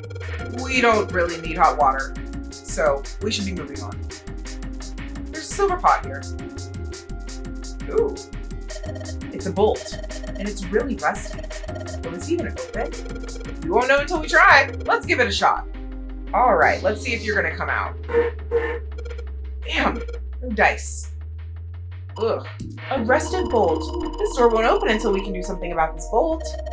Maybe if we had some kind of lubricant? Tea. Noted, noted, noted. A door. There's a bolt keeping us from opening it. Well, I can move the doorknob, and I'll bet all we need to do is get this bolt off. The doorknob works. That damn bolt is the problem. A door. Door. Okay. Wow, Junpei, you can reach really high. Yeah, I can jump pretty high. Here we go. Okay. The light is pretty high up. It's hard to get to, but not for me because I'm jumping. God. Okay.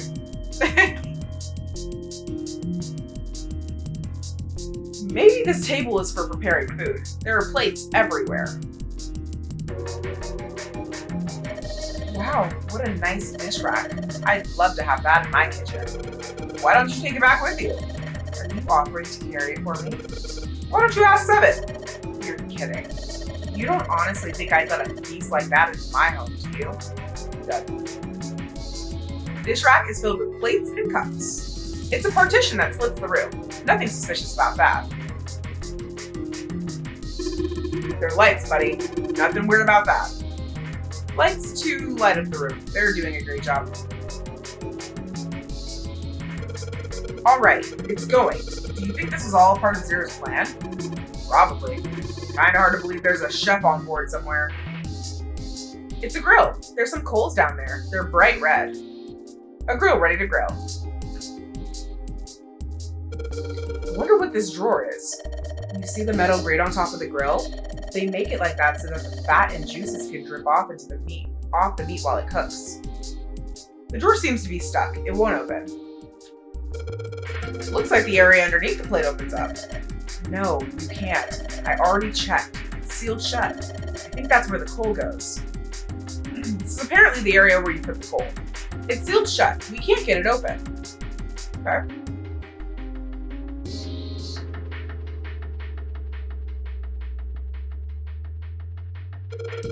Oh, a countertop. There's a rolling pin and colander here. Nothing useful. A rolling pin and colander. Nothing useful.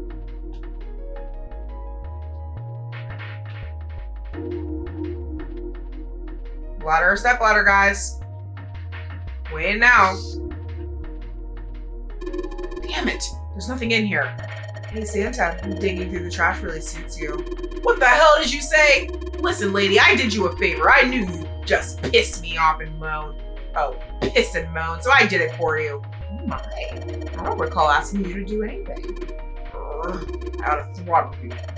Excuse me? Does it feel colder in here? A big bucket made of tin. There's nothing inside. A trash can. There's nothing inside of it. Well, better than being full of rotten food, I suppose.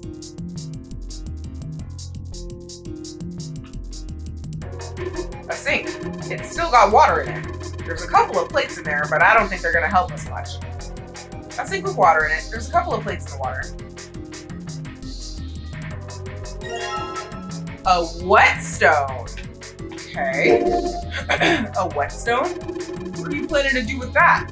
Aw, don't tell me you're gonna try to smash open the card reader. Are you an idiot? If you do that, then we'll never get out of here. Oh, yeah, I guess that would be bad, huh? The whetstone's only gonna be useful if we need to sharpen something. Noted, noted, noted, noted. We'll be on the lookout for a knife. Bolo a knife, everybody. There's a pot on top of the stove. If there's some ingredients around here, I can cook something up for us. Lotus, you actually cook? Who the hell do you think I am? You better believe I know how to boil hot water and put in my instant noodles. And I can boil eggs too. There are 2 pots and a pan on top of the stove. All we've got here is a pot and frying pan. Oh, and a pressure cooker. Well, I guess we could use some of those weapons. What kind of idiot are you? You're gonna run around holding that thing while you're looking for the dead? Hey man, it was just a joke. Why so serious? It's only a partition. There's nothing else worth noting here. It's a partition that splits the room. Did you see that action movie that came out last week? No, I heard it was critically panned. I don't know, it's pretty enjoyable with a little hot.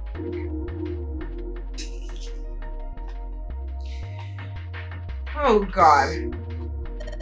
This is probably what you're supposed to use to enter the password. Maybe if we put in the right number, it'll open the oven door. Hey Junpei, why don't you try entering the numbers we found on the voucher earlier? The one that said appetizer 9, meat dish 10, soup A, seafood dish F. So 9, 10, 11, nope. Because 10 is A, 11 is B. Yeah, 10 is A. So 9, 10, 10, and F is 15. 9, 10, 10, 15? Yes. Convert the 10, A, and F to base 10. Oh! So 9, 16, 10, 15. Well, it's worth a shot. No dice. Oh, looks like that's too many numbers. Okay. Looks like the number on the voucher isn't the actual passcode.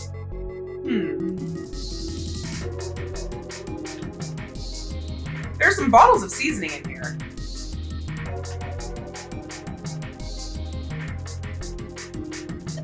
Oh, lights. It's nice to have something finally go our way.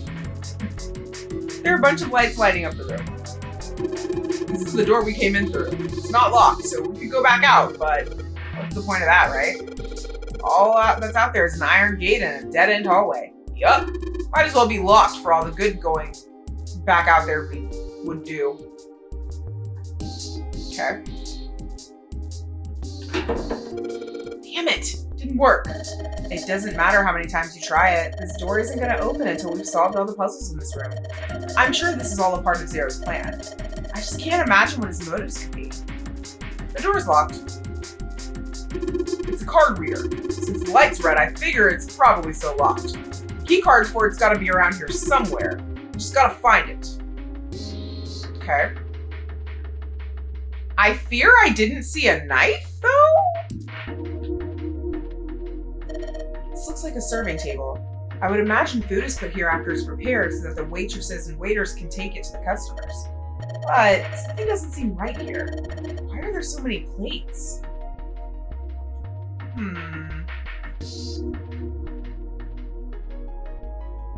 Okay.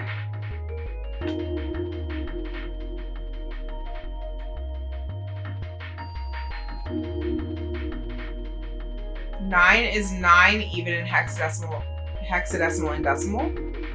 10 is A in hexadecimal. 15 is F. 16 is 10. This is nuts. No, literally. Okay, I fear we need a knife so we can sharpen it. Which I feel like would be on this side. There's no knife in the sink? Can we move the plates?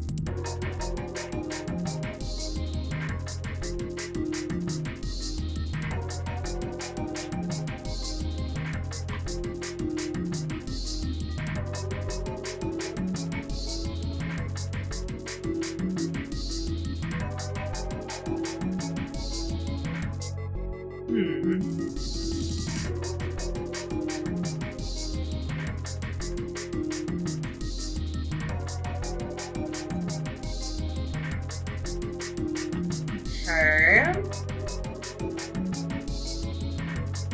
I mean, I guess in theory we could sharpen something besides a knife. I just feel like a knife is probably what we're going for here. But like I said, I'm not seeing that, and we're finding ourselves once again in a situation where You might be a little stuck. Ladle, ladle, ladle, I made you out of clay. Oh wait, this is sad. I can't even remember a simple children's song.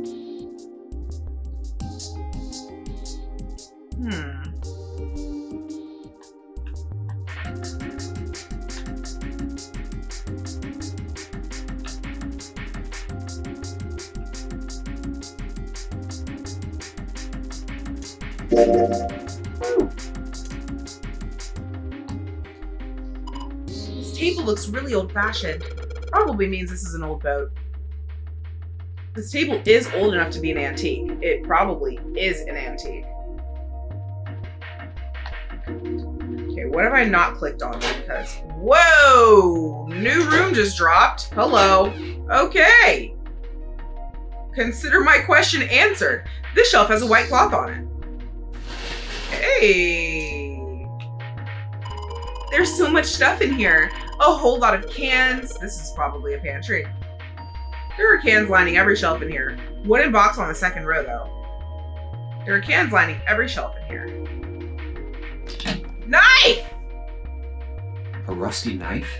I don't think we'll be able to use it while it's like this. The knife seemed important, Junpei thought, but it wasn't going to be much use the way it was. It's futile. Futile? You know, a waste, useless, pointless. Oh. Any particular reason you wanted to bring that up? Oh, no reason really. I was just thinking about futility. Huh? She wasn't making much sense. Junpei tried rephrasing his question. Why were you thinking about futility? At last, she answered. Well, it has something to do with the Titanic. The Titanic? Here we freaking go again, bro. Yep. Have you ever heard the story that the sinking of the Titanic was predicted? June, you are prolonging this so much, and while I love hearing your stories, we are on a ticking time bomb, literally. No! No, I haven't. What is it? In 1892, 14 years before the Titanic sank, a novel was published. It was called Futility. It was written by an American novelist named Morgan Robertson. The story was about a big cruise ship colliding with an iceberg and sinking. Of course, if that was the only similarity, there wouldn't be any reason to mention it. It wasn't, though. The name of the ship, its nationality, course, departure time, size, displacement, maximum speed, number of passengers and crew, the number of lifeboats, even the location of the accident itself, and the cause and the location of the damage. Everything matches the Titanic almost exactly. It was almost as if he'd seen the whole thing happen. But this book was written 14 years before the Titanic sank. But that's not all. It wasn't just futility that predicted the sinking of the Titanic. There were two other similar stories written by a man named William Thomas Stead. Both of them before the accident.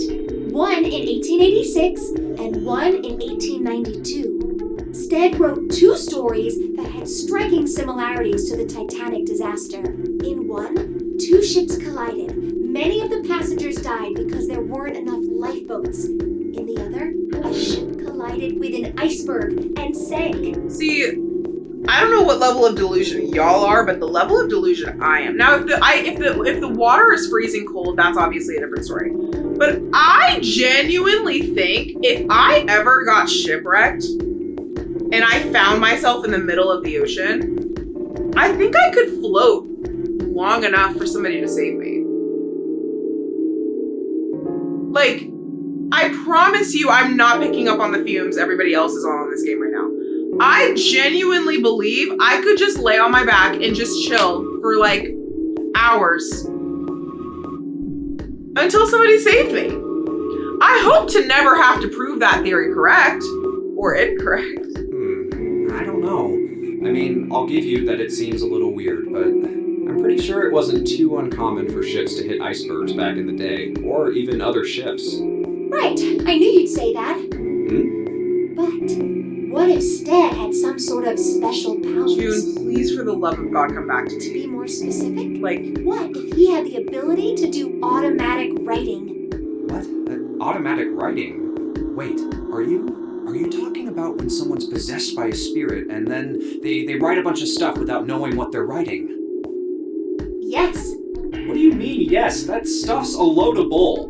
but Junpei, you said you believe in curses. Come on, that's totally different. Okay, let's say, hypothetically, that automatic writing isn't a total load.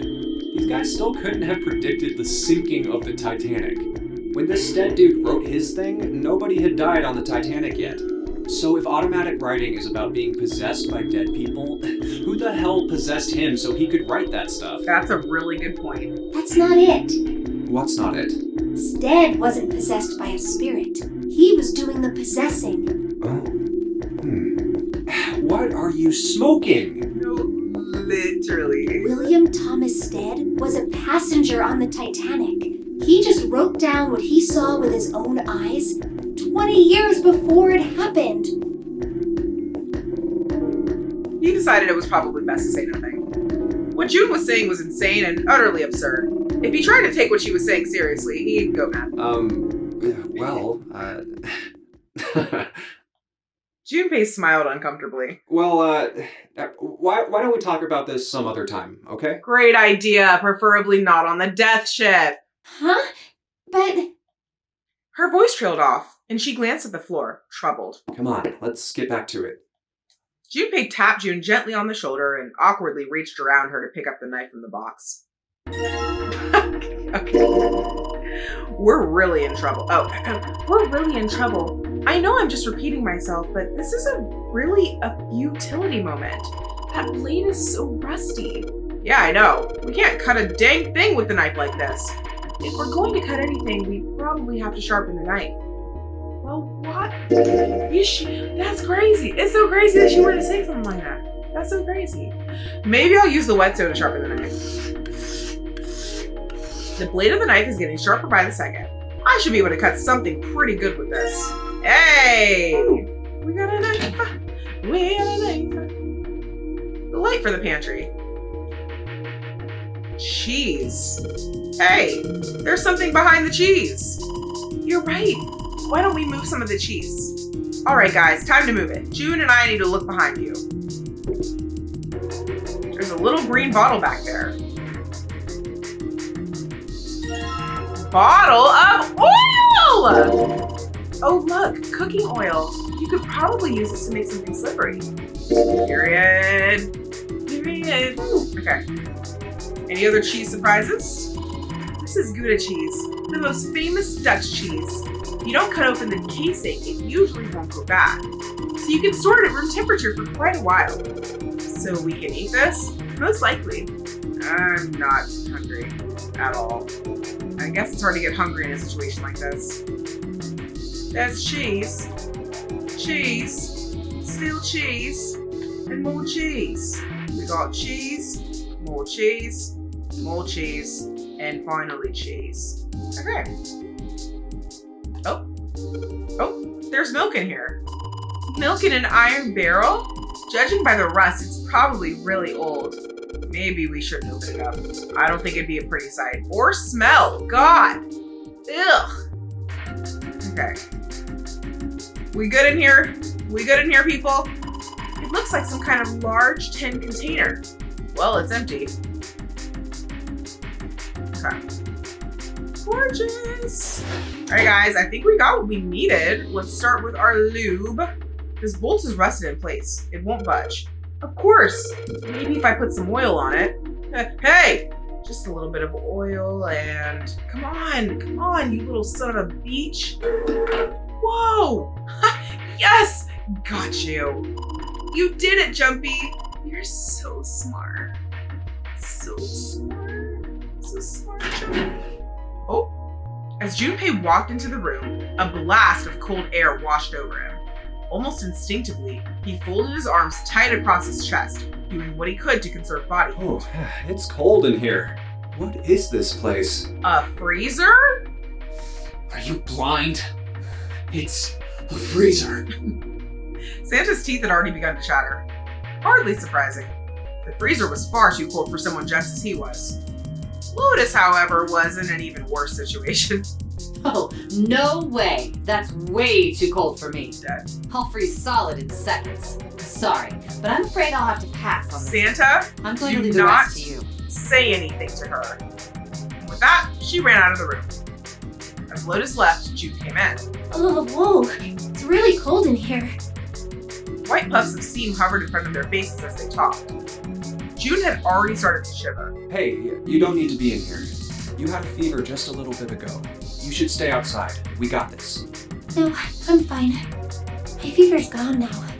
But Junpei had scarcely opened his mouth Huh? when the thunderous sound of metal upon metal rang out from behind them. In unison, they spun around to find that the door they had only recently come through was closed. Great! The good news is Lotus should be able to open it right back up. Right? Right? Junpei rushed to the door. no! Why did it suddenly close? Yeah, I don't know. Very weird. And definitely was not Lotus closing it. Right? Desperately, he grabbed hold of the doorknob. Ah! It was cold. Beyond cold. Merely touching it was The painful. knob's frozen! But why?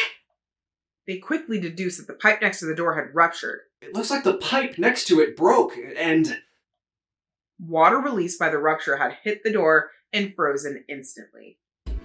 Santa shoved Junpei aside and pounded against the door. Hey, Lotus! You're out there, right? Open the door! She wasted no time in responding. What do you want? What's going on? The door won't open! Try opening it from that side, please! Oh, fine. Great news, guys. Lotus did not trap us in the freezer to murder us. Because you know what? That could have been an ending. If you say so. Hold on. Soon, they could hear Lotus on the other side of the door. Then the grunting ceased, and they could hear light panting as if from exertion. It's no use. It won't budge. You've got more people in there. You figure it out. Thanks, Lotus. Thanks. All I have is a knife. What am I supposed to do in here? Oh. God damn it. Santa was shaking like a newborn deer. June was hugging herself and shivering violently. Even Junpei, with the heaviest clothes of any of them, was clearly feeling the cold. With every breath they took, they could feel the cold working its way deeper and deeper into their bodies. Anyway, let's find a way out. If we don't get moving, we're gonna be permanent residents. Yep. Two heads are better than none.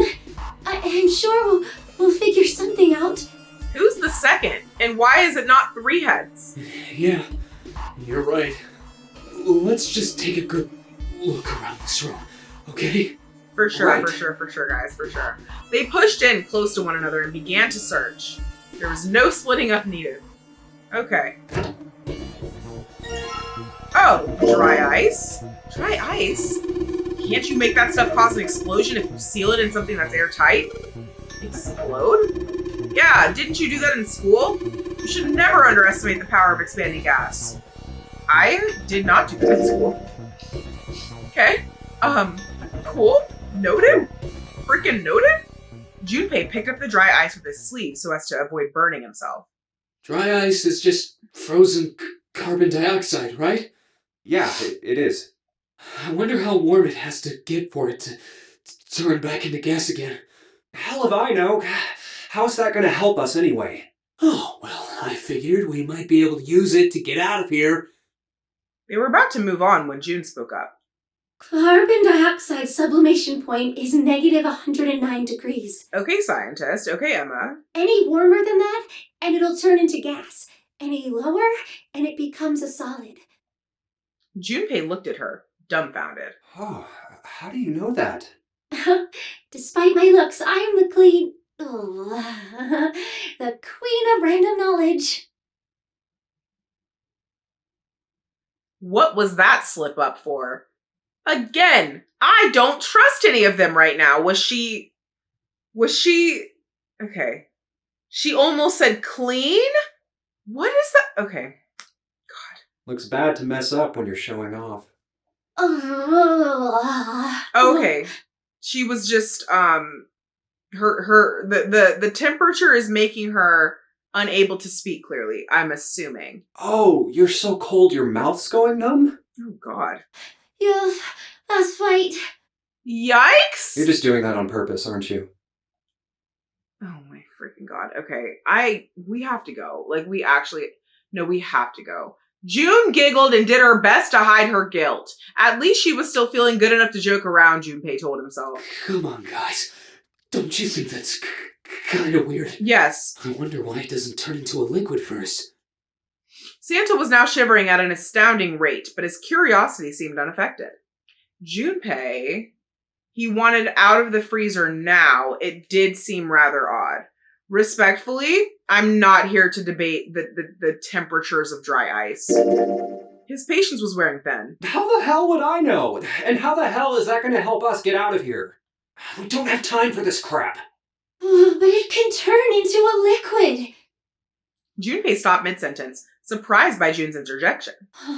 Carbon dioxide turns to liquid if you put it under high enough pressure. This isn't really a good time for a chat about science. But I was wondering the same thing. Wondering what? Wondering why carbon dioxide doesn't turn into a liquid unless it's under pressure. Right? It just seems weird. Water's a liquid between 32 degrees and 212 degrees. So why isn't that the case for carbon dioxide? H2O and CO2 are pretty similar. No, they're Are not. they? They're totally different No, substances. like literally. Like literally different. Look, guys, if we keep this up, we're just gonna freeze to death. You good with that? You want to die talking about sublimation and gases? Because I sure as hell don't. And you know what? I'm with Junpei on this one. He fixed both of them with the glare. Now let's get back to work. Okay. Assuming you don't want to end up like a pair of ice sculptures. Correct. Junpei turned around. The problem dealt with. Okay. Oh, but Junpei, Or so he thought. there's a kind of ice that doesn't turn into liquid when it goes above 32 degrees. I heard about it. Its melting point is 96 degrees. Ice with a melting point of 96 degrees? You mean there's water that freezes at 96 degrees? Yeah, well, you could also look at it as ice that won't melt until it's 96 degrees. Water that freezes at 96 degrees? Ice that won't melt until it's 96 degrees? I guess that's interesting. Now that was difficult to ignore. Junpei had to ask. So what's this ice with a melting point of 96 degrees called? I heard it's called Ice 9. Ice 9? Originally, Oh Ice my 9 was God. a made-up substance invented by a science fiction author. June, this better be going somewhere. But recently, scientists have discovered that such a substance actually exists. Wait, hold up. So is this thing called Ice 9, or is it water? Like I said, if the ice is over 96 degrees, it'll be liquid. If it's under that, it'll solidify. So you could think of it as a polymorph of H2O. Here, think of it like diamonds and graphite. They're both made of carbon, right? But depending on the structure of the crystallization, the hardness and structure are completely different. So you're saying normal water and this Ice 9 are like that? Yup. She wasn't finished. Have you heard the story about the crystallization of glycerin? No, June! For 150 years after the discovery of glycerin, people cooled it, warmed it. They did all sorts of things to it. But whatever they did, it never crystallized. However, one day in 1920, some glycerin on its way to England by ship was discovered to have crystallized during the trip. Scientists around the world wanted to research this new crystallized form of glycerin and asked for seeds. Oh, a seed is a sample of the original crystallized substance. With a seed crystal, further crystallization of glycerin would be easy. However, something very strange happened. Not only did the glycerin encouraged by seed crystals begin to crystallize, even the samples nearby did, even though they were tightly sealed. And it didn't end there. After that day, it doesn't matter where in the world it is, all glycerin crystallizes naturally when cooled to less than 64 degrees.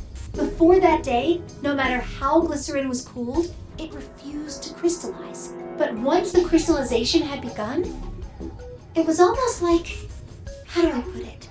It was almost like all the glycerin in the world was communicating. Kind of like what Lotus was saying earlier with the whole information gets passed through the system, whatever the fork she was talking about. Communicating in some way that we can't sense. This is so weird. And it cannot be a coincidence that we're talking about this again. This has to be relevant to this route. And now it's happening everywhere. Junpei was kind of annoying. June was nice, but he'd had enough of her ridiculous stories. So all of a sudden, a substance began to crystallize about a seed crystal. That seemed unlikely. No, impossible. In fact, it was utterly ridiculous. Even so, Junpei couldn't help but ask. What does that have to do with Ice 9? To his surprise, it was Santa, not June, who answered. What she's saying is that it's a lot like Ice 9. What happened, I mean. A lot like? If water everywhere started freezing at 96 degrees? Man. It'd be the end of the world. Junpei felt that Santa might not be treating the idea of the end of the world with proper concern.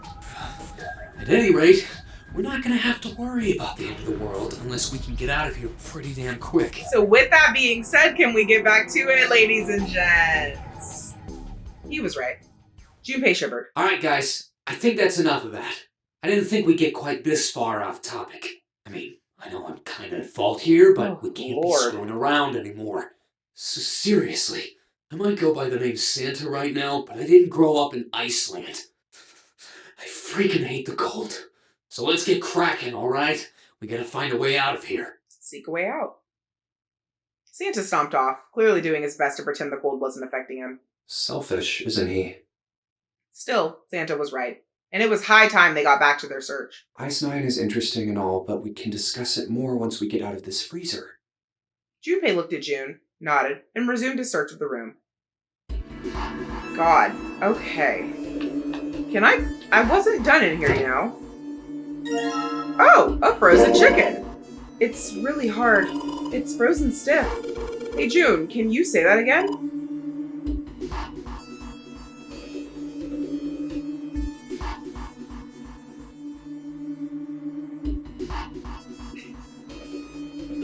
I'm gonna fight all of these people. Like, I'm gonna line them up, single file, one by one, and fight each of them.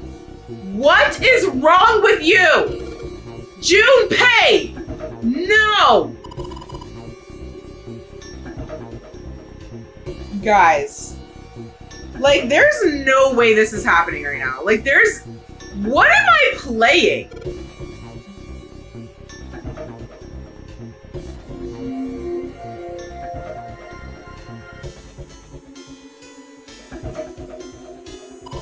Oh my god! Ew! Ah! I did not consent to experiencing that. Okay. If it's that hard, you can probably use it as a hammer. Yeah, good point. Maybe we can use it to break something. I feel violated.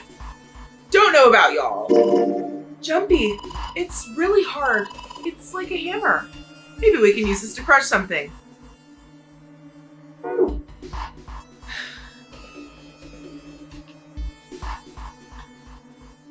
Okay, I think we're done in here. Thankfully. Nothing up there. Pipes along the wall. Oh, trapdoor. Water bottle. A water bottle. Yes, it is.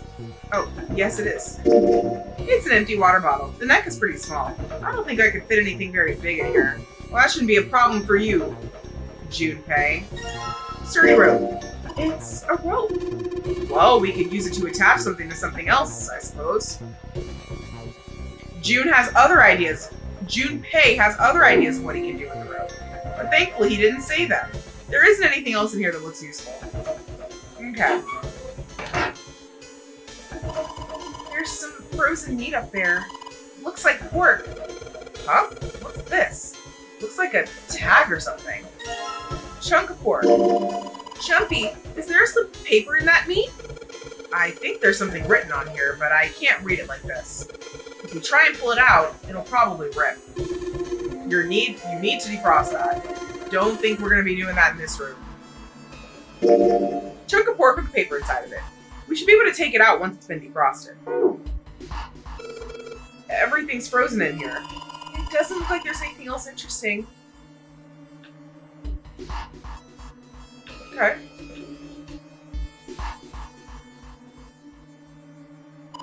This thing is covering something. It's frozen solid. I can't flip it over. It's a thin pipe. There's water dripping from this pipe.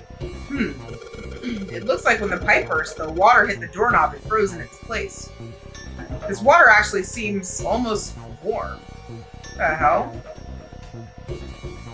There's warm water flowing from the pipe. How is that even possible, brother? No good. I can't hit it hard enough to break it. Maybe it just needs more of a shock, you know? More of a shock? Hey, Junpei, didn't you find some dry ice earlier? Yeah. There's warm water coming out of that pipe. Warm water and dry ice? What do you think that would happen if we put that stuff in a sealed container together? Okay. Oh, but the dry ice is too big. Well, you gotta figure out a way to make it smaller then, don't you, genius?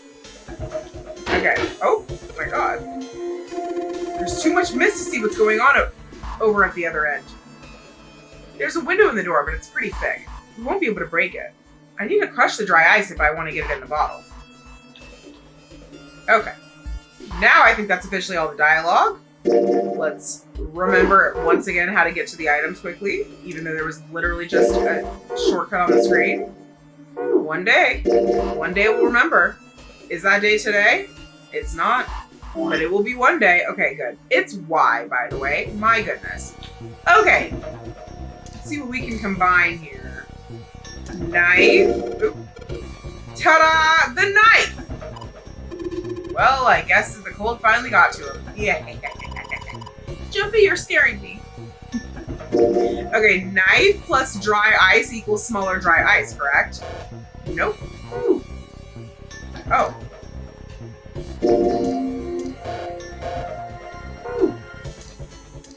Oh.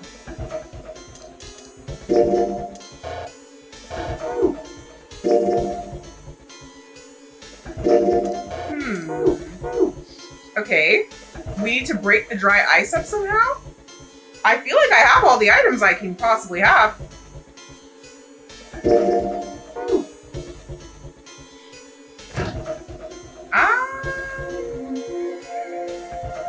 Maybe I can just use something on the warm water? Let me have all my items ready to go here.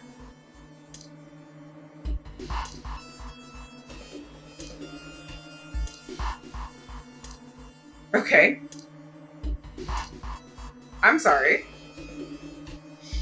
Yes, I need to crush the dry ice, and I'm pretty sure I have all of the items I can get in here.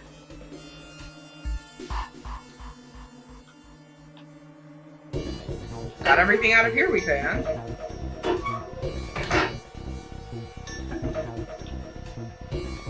Okay, so we have to have all of the items we can possibly have.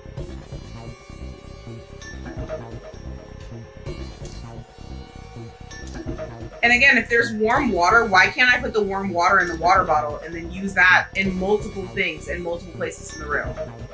Just saying. Okay, let's go back to the items.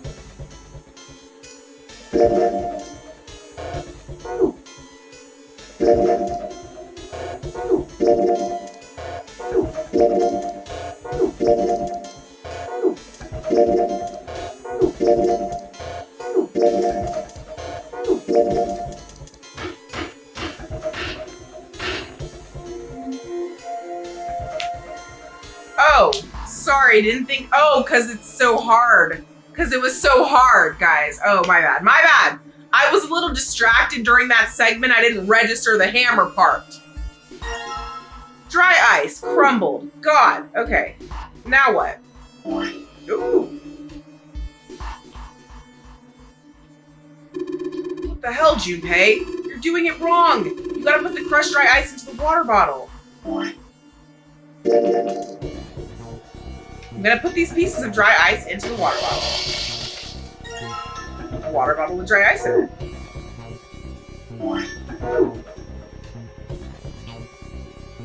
Not yet, Junpei. We're not gonna get the result we want unless you can hook that bottle to the doorknob somehow. It's gotta explode right next to the ice on the doorknob. You need to figure out a way to attach the bottle to the doorknob. So you put the dry ice in the water bottle, Junpei? If it explodes, it could probably blast away the ice on the door. So how are we gonna get it to stay against the doorknob? And let's just tie a rope on here. Water bottle pump. Perfect. Warm water dripped from the ruptured pipe near the door. Put water into the bottle with dry ice, and make sure the lid's closed. Now I just have to put this makeshift bomb on the doorknob. I cannot believe we built a makeshift bomb. That's set. That's freaking insane. So, what do we do now? We just need to give it a little tap. The bottle's already about to pop. If we just throw a rock or something at it, it'll go off all on its own. A small rock. Huh. A small rock. Junpei looked down at the floor. Scattered across it were pieces of dry ice left over from the larger chunk he'd crushed earlier. Alright, this ought to do the trick. He pulled his sleeve down over his hand to keep from getting burned, and grabbed the chunk of dry ice. Ah, some dry ice, huh? Not a bad idea. It was a pretty good size. About as big as a pool ball. Alright guys, stand back. Actually, we should probably hide somewhere. Both Santa and June looked at him with new concern. Where exactly do you expect us to hide, genius? There isn't really anywhere big enough. Yeah, there is. Look, right here. We can hide in there. Junpei pulled open the door to the small cellar. Come on, get inside, quick!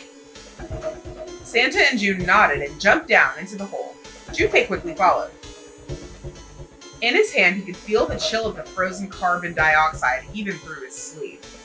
He tightened his grip, took aim, and prepared to throw. Alright, here I go. 3, 4, 5. You're counting the wrong way. Hello? Oh, oops. We've lost it, guys, I'm telling you! That is a really sad excuse for a joke, Oh my man. freaking god. Junpei, just throw it! Sorry, dude. Alright, for real this time. You guys ready? Yes! Yes, whenever you're ready. Just throw the damn Oh thing. my god. Alright, here I go. A jokester he is. 3, 2, 1. Junpei threw the chunk of dry ice as hard as he could. With the same motion, he ducked down into the cellar with Santa and June, just as... Hey guys, I think it worked. Junpei leapt up out of the cellar and ran to the door. Jumpy! The ice on the door! Is it gone? Yeah, it's gone! There's no way that exploded and didn't damage the door, but go off, guys. The blast must have shattered it. No, go off, for sure. Yes! No, All for right, sure. let's see if it opens. Junpei grabbed the knob and pushed with all his might. The door gave way easily, and all three of them tumbled out of the freezer at once. Hooray! We're out! June, relieved, collapsed onto the floor. Move! Santa shoved past Junpei and ran straight to the grill, which he immediately grabbed. Oh, god damn it! Oh my Fuck! god. Oh my god. Oh my god. I literally can't. He proceeded to kick the grill in a futile but amusing fit of rage. Well, you did just grab the grill. What did you think would happen? Hey, where's Lotus? It took Junpei only a moment to find her. She was sitting on the counter, idly scratching her chest. Oh, welcome back. I was starting to get tired of waiting for you guys. I'm so glad she was productive in our absence. With a great yawn, Lotus lowered herself off the counter. Junpei clenched his teeth and walked toward her. What were you doing? What do you mean, what was I doing? I was waiting. We were gonna die! Oh, yeah? But you didn't. So everything worked out all right, didn't it? What the hell? Just kidding. It might not look like it, but I was really worried. Right. Oh, don't give me that crap. I'm telling the truth. I mean, if you died, then I'd be in trouble too. If you died, then I'd be stuck here, and I'd die too. See? Mm-hmm. I did all I could. I even looked around to see if there was anything I could use to pry open the door. But I Right. couldn't find anything. Uh-huh. So, all I could do was wait. I Right. mean, what else did you want me to do? Call the cops? I mean, it was true that there wasn't much he could have done, but something about her tone. Junpei gritted his teeth. Fine. But there's one thing I have to ask you. What's that? You didn't close the door, did you? What? You think I closed the door on you? I mean, Why would I do something like that? It Gee. closed on its own. I don't know, Lotus. Why would you do something like that? I told you before, if you die, then I die too. Yeah, I guess so. It seemed that an accident was the only explanation for the door's closure. If she really wanted to kill us, all she had to do was bar the door from the outside. That is true. That is actually a really good point. Okay, that's fair. That's fair. But that's she fair. didn't. Well, she didn't do anything. She's only lazy, or negligent at least, not an attempted murderer. Yet, we still have 5 endings. Yet, Junpei swallowed his anger and did his best to apologize. Well, I'm sorry. I'm sorry I doubted you. Oh, yes, well that's all right. As long as you understand. Lotus looked away and twirled her hair between her fingertips. His vengeance against the girl complete, Santa swaggered back toward Junpei and Lotus. Hey, no more screwing around, you two. If I had to pick, I don't know that the endings are going to be exactly like, oh, this one person's responsible. I highly doubt it's going to be that straightforward. But if I had to pick 5 people who would cause me to die or go evil or whatever, Lotus is one of them. We already know about Clover. So again, 5 other ones. Lotus, I'm suspecting June now. I'm sorry. I sure am. I'm suspecting 7 as well. I still don't trust that man. The other 2, TBD. I'm not getting death vibes, murder vibes from Santa yet. Break time's over. Especially for you, lady. You've just been sitting on that fat ass of yours while we were freezing to death. Well, thank you. I How rude! I was plenty busy. forgot some people see that as an insult. Yeah. How about you put all that energy into something besides bitching? Let's go. Oh my god. Oh my god. Okay, what items do I still have? A chunk of pork, a knife, and a chunk of pork, and a knife, and a chunk of pork. Okay, didn't we need to defrost this? What, can we put it in the sink? Where's the sink? Somebody take me to the sink. Sink. Yes, pork in sink. Pork into sink. Guys, what are we doing? Okay, do you want me to put it on the grill? Where the fork is the grill? Okay, guess I'll put this meat on the grill. Hey, what are you doing? What are you going to do if the paper burns? Come on, it'll be fine. I mean, it's not like it's going to burn right away, right? We just got to keep an eye on it and the paper will be fine. Well, they can argue all they want. I'm going to keep an eye on this pork. Cool. Looks like it's about time. I'm going to try taking the paper out. Jumpy, be careful. Sweet of her to care, but I know what I'm... Ouch! See? I told you. Hey, what the hell are you doing? Hurry up and take the paper out. It's not coming out. This thing's frozen. Yes, put it in the water. Y'all are kidding me! None of you ever defrosted meat before. You don't defrost meat on a grill. Oh my freak, fine, then cut it. God. All right, now that I've sharpened the knife, yes, I cut the pork. Awesome, Junpei. Now we can cut out the paper. Okay, so C plus 10 plus F is going to be 12 plus 16 plus 15. Oh, so just 12, 16, 15 then. I don't think we need to add it. Oh, maybe it says plus though. Maybe we do need to add it.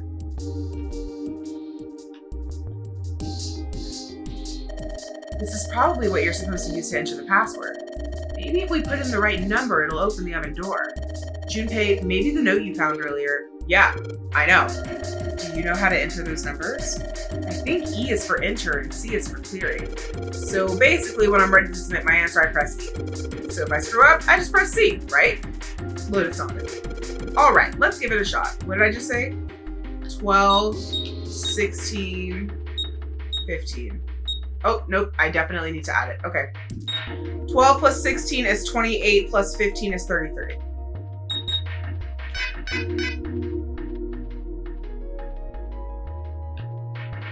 $12, 16, and 15, right? Let's add them differently. 16 plus 15 is 31. Oh, I can't. You know what? I'm blaming the fact that it's late. Sounds like metal is falling. Well, I guess that would go well. Hey, go back to that grill, baby. Grill, baby, baby. Grill, baby, grill. This is a pair. Oh, nope, not that one. Oh, okay, something else opened. Was it a door? Surely not. Nope, we need a key card for that.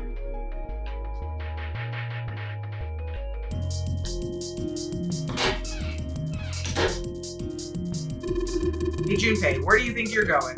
Oh, I was just thinking I'd check to see if we missed anything in the freezer. Why would we have missed anything?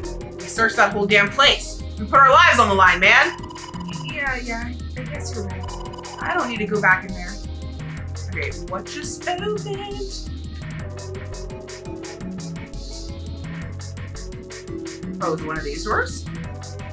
Nope. Nope.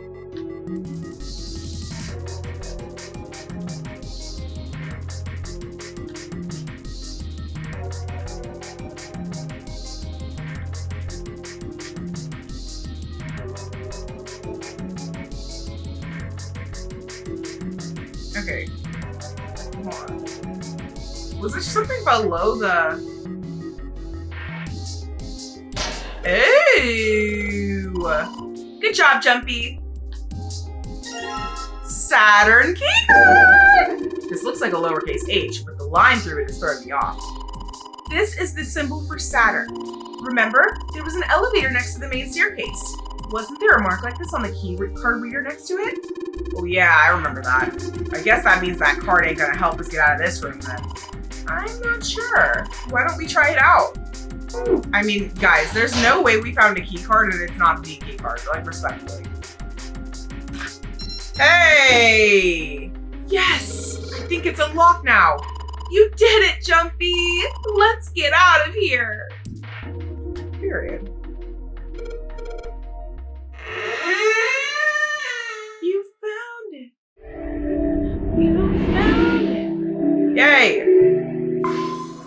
Okay, we found a lot. Oh my god, I need to end this video. We've been here before. Ooh. Okay, let me get through this dialogue. A metal grate stretched from wall to wall. Beyond it were two elevators and the entrance to the kitchen. The elevators are over there, so that means...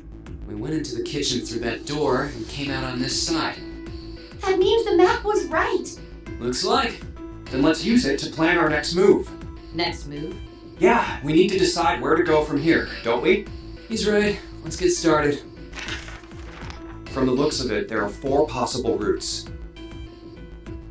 Let's just keep it simple and call them A, B, C, and D. First, A and B. They both seem to connect to a room that looks L-shaped. Yeah, there were 2 doors. But they were both locked. We couldn't open them. Now, route C. This goes all the way to the main staircase. That means it's door 5, one of the numbered doors. Then do you think we would meet up with the other 4 after this hallway? No, I don't think we will. Why not? Look, there by the stairs. See how the gate is opened? When we went into the kitchen, it was closed, but it's open now. What do you think that means? They opened it. Most likely. And if we take route C, we're going backwards. That would be pointless. Then that means... All 4 looked at the map. They all looked at the staircase, its lazy curve leading down deeper into the ship. Route D, then. D it is. Yep, Route D. Then we're set. They jogged down the stairs until they reached the sea deck. Everything looks okay here. Let's check the next deck just to be sure. Yeah, just like I thought. D-deck is totally underwater. Just like the bottom of the central staircase. The water gazed back at them, its smooth surface like a great At mirror. least the water level hasn't really changed. Small comfort. May as well head back to C deck. What else is here? There are 2 elevators over there at the top of the stairs, just like the floor above. Hold on, these are kind of different. See? There's a card reader on the side. Another strange mark. Hey, look! It's Lotus's symbol. Huh? See? It's the woman symbol with horns on it. That seems like... Oh! Ouch! Ouch! Ouch! Ouch! Ouch! Ouch! Literally, try not to get our arse beat challenge. Like, what are we doing? Like, can everybody stop insulting this woman respectfully? I know she's a lot, but she does not deserve the treatment she's been getting from you people. I'm sorry.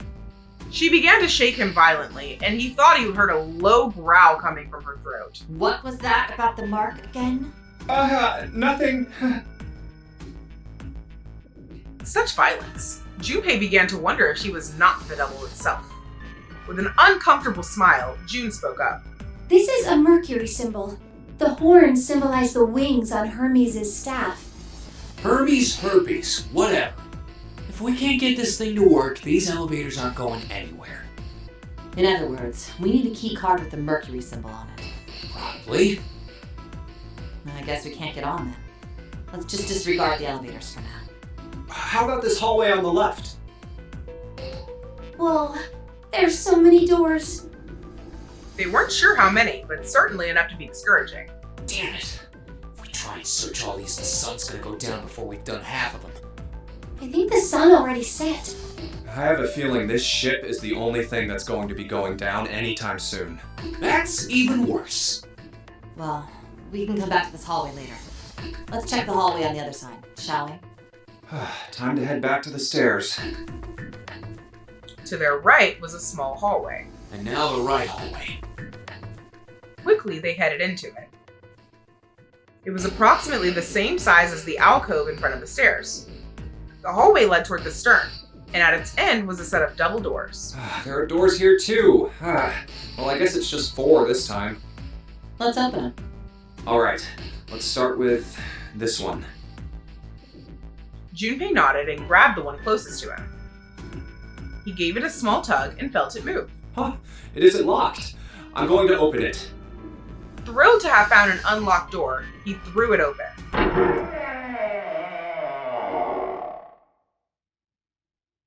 Junpei didn't know what to make of what he saw. Ah, okay. We're back at the hospital room. Okay. He simply stood, unable to speak. The other simply stared, open-mouthed. After a few long moments, Santa managed to speak. What the hell is this? This place is huge. A massive room stretched out in front of them, more a cavern than a room. Not to be confused with a tavern, if you know, you know. Its vastness was oppressive, and it bore down on the 4 companions. It was not empty, however. The entire room was filled with lines upon lines of beds. Oh, there are beds everywhere. They were simple things, little more than a pipe and thin mattresses. Is this a hospital? He had at last been able to put a name to the harsh scent that pervaded the room. It definitely has the smell. Could be. I see medicine cabinets and surgical tools. I like the smell of hospitals. Is that? Am I weird? I just think so clean and pristine. Hey, look there. The 4 doors at the end. 3 of them were emblazoned with large single-digit numbers made with thick red paint. The left door says 3. The second door is blank, but the third has a 7. And the rightmost door is 8. There's no doubt. They're numbered doors. Why is the second door blank? That seems kind of strange, don't you think? No point worrying about it right now. Let's see if these will open first. Yes, that sounds like a good plan. Junpei headed toward the doors, weaving his way between the beds. He started with door 3 on the left and moved to the right until he reached door 8.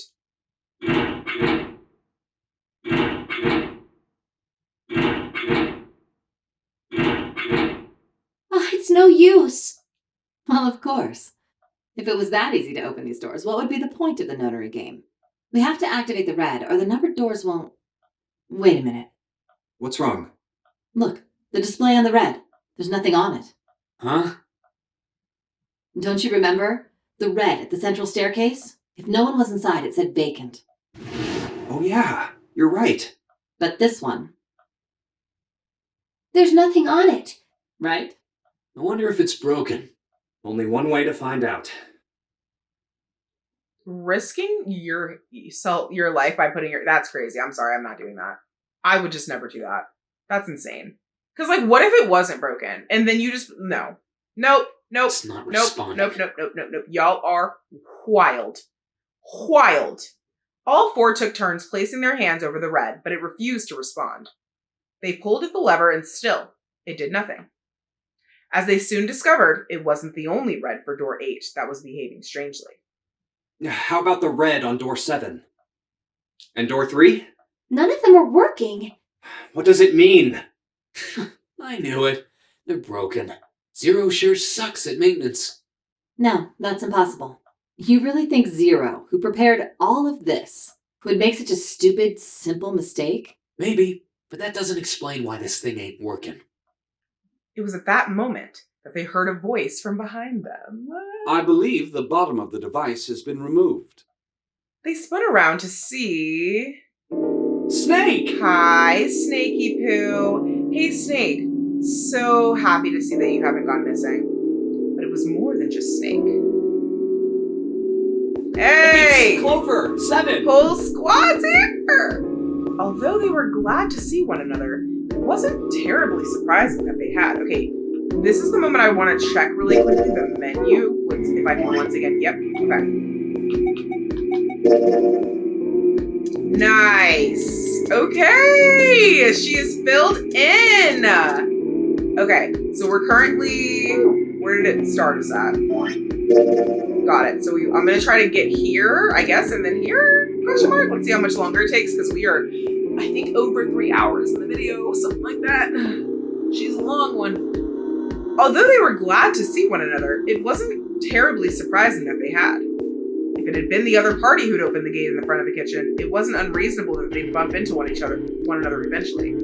The rest of Snake's team, however, did look rather surprised. How did you end up here? That's my line? Perhaps we should exchange information. What? After a moment of silence and surprise, everyone suddenly began to talk, desperate to exchange information.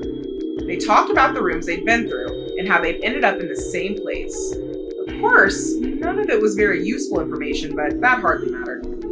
They were happy to simply see one another again. Although the level of cheer varied greatly from person to person, each one of them was wearing some manner of smile, almost as though they had already forgotten about the death of the ninth man. No, thought Junpei, perhaps that wasn't it. Perhaps thoughts of his death were what drove them to smile at one another. Not in a morbid or hateful way, no. The ninth man had died. They were still alive, and that was something to be happy about. Sort of simple, uncomplicated joy, Junpei thought. Joy of being alive. Still alive. He felt sorry for the ninth man. But more than anything, Junpei was just happy to be alive.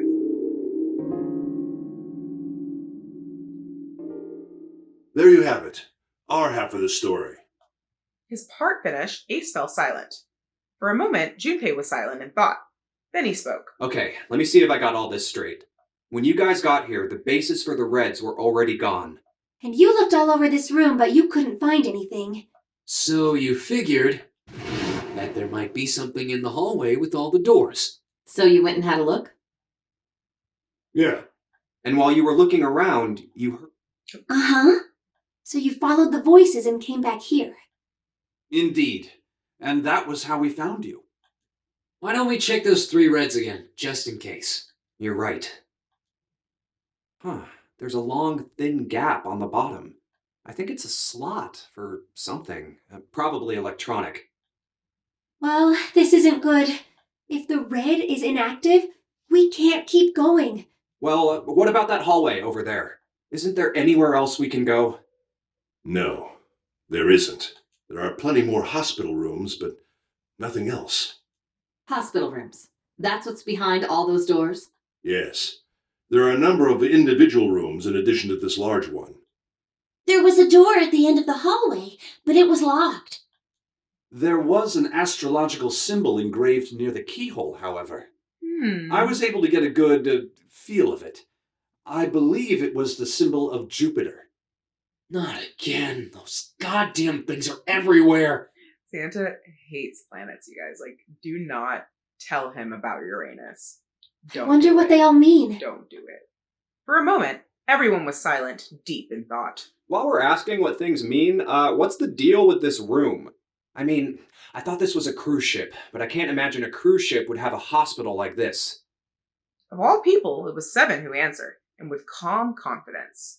Well, I figure it's probably a hospital ship. Chances are it's the Gigantic. The Gigantic?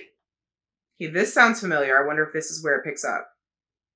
Junpei looked confused. So did everyone else. What is this gigantic? Seven knit his brows for a moment and began to The explain. Gigantic.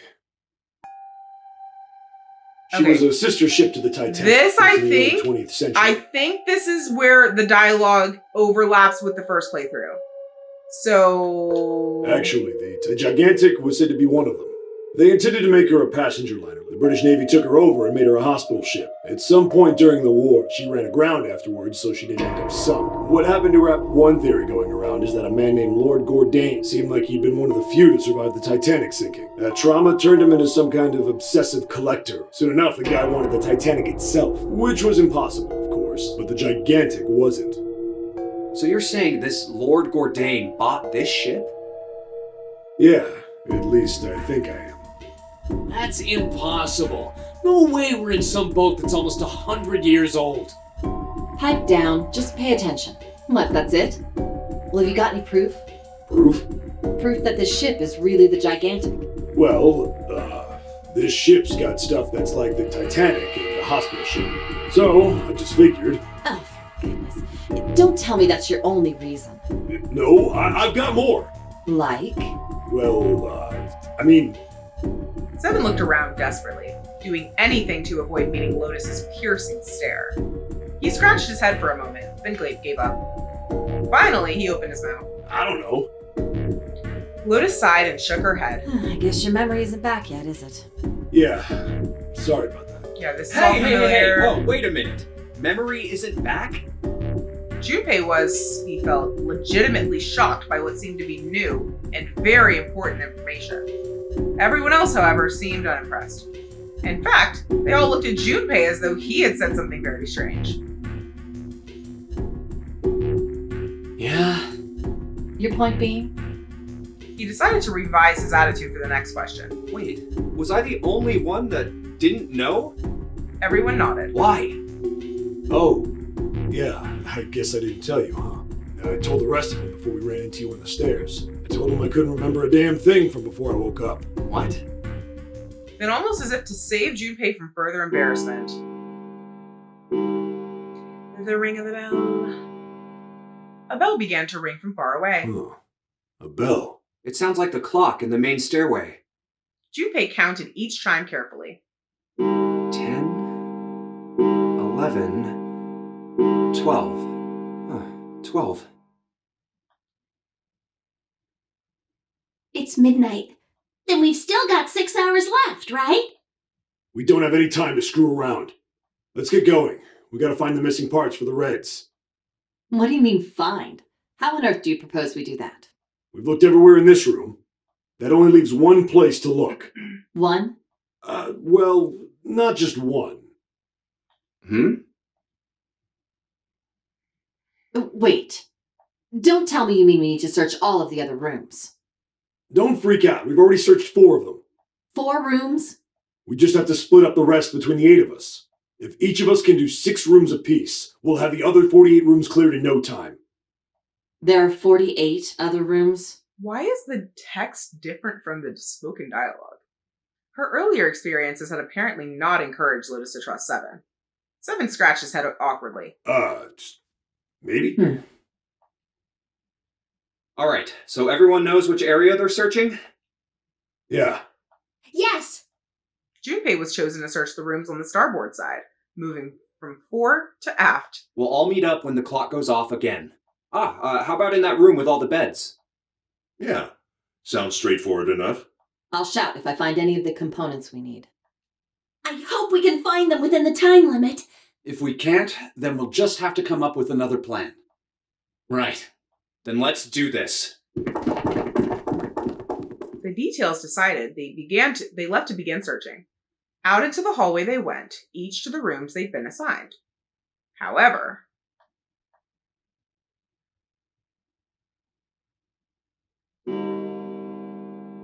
from far away, Junpei heard the bell ring. It did so only once. It was 1 a.m. It's 1. I better get back to the others.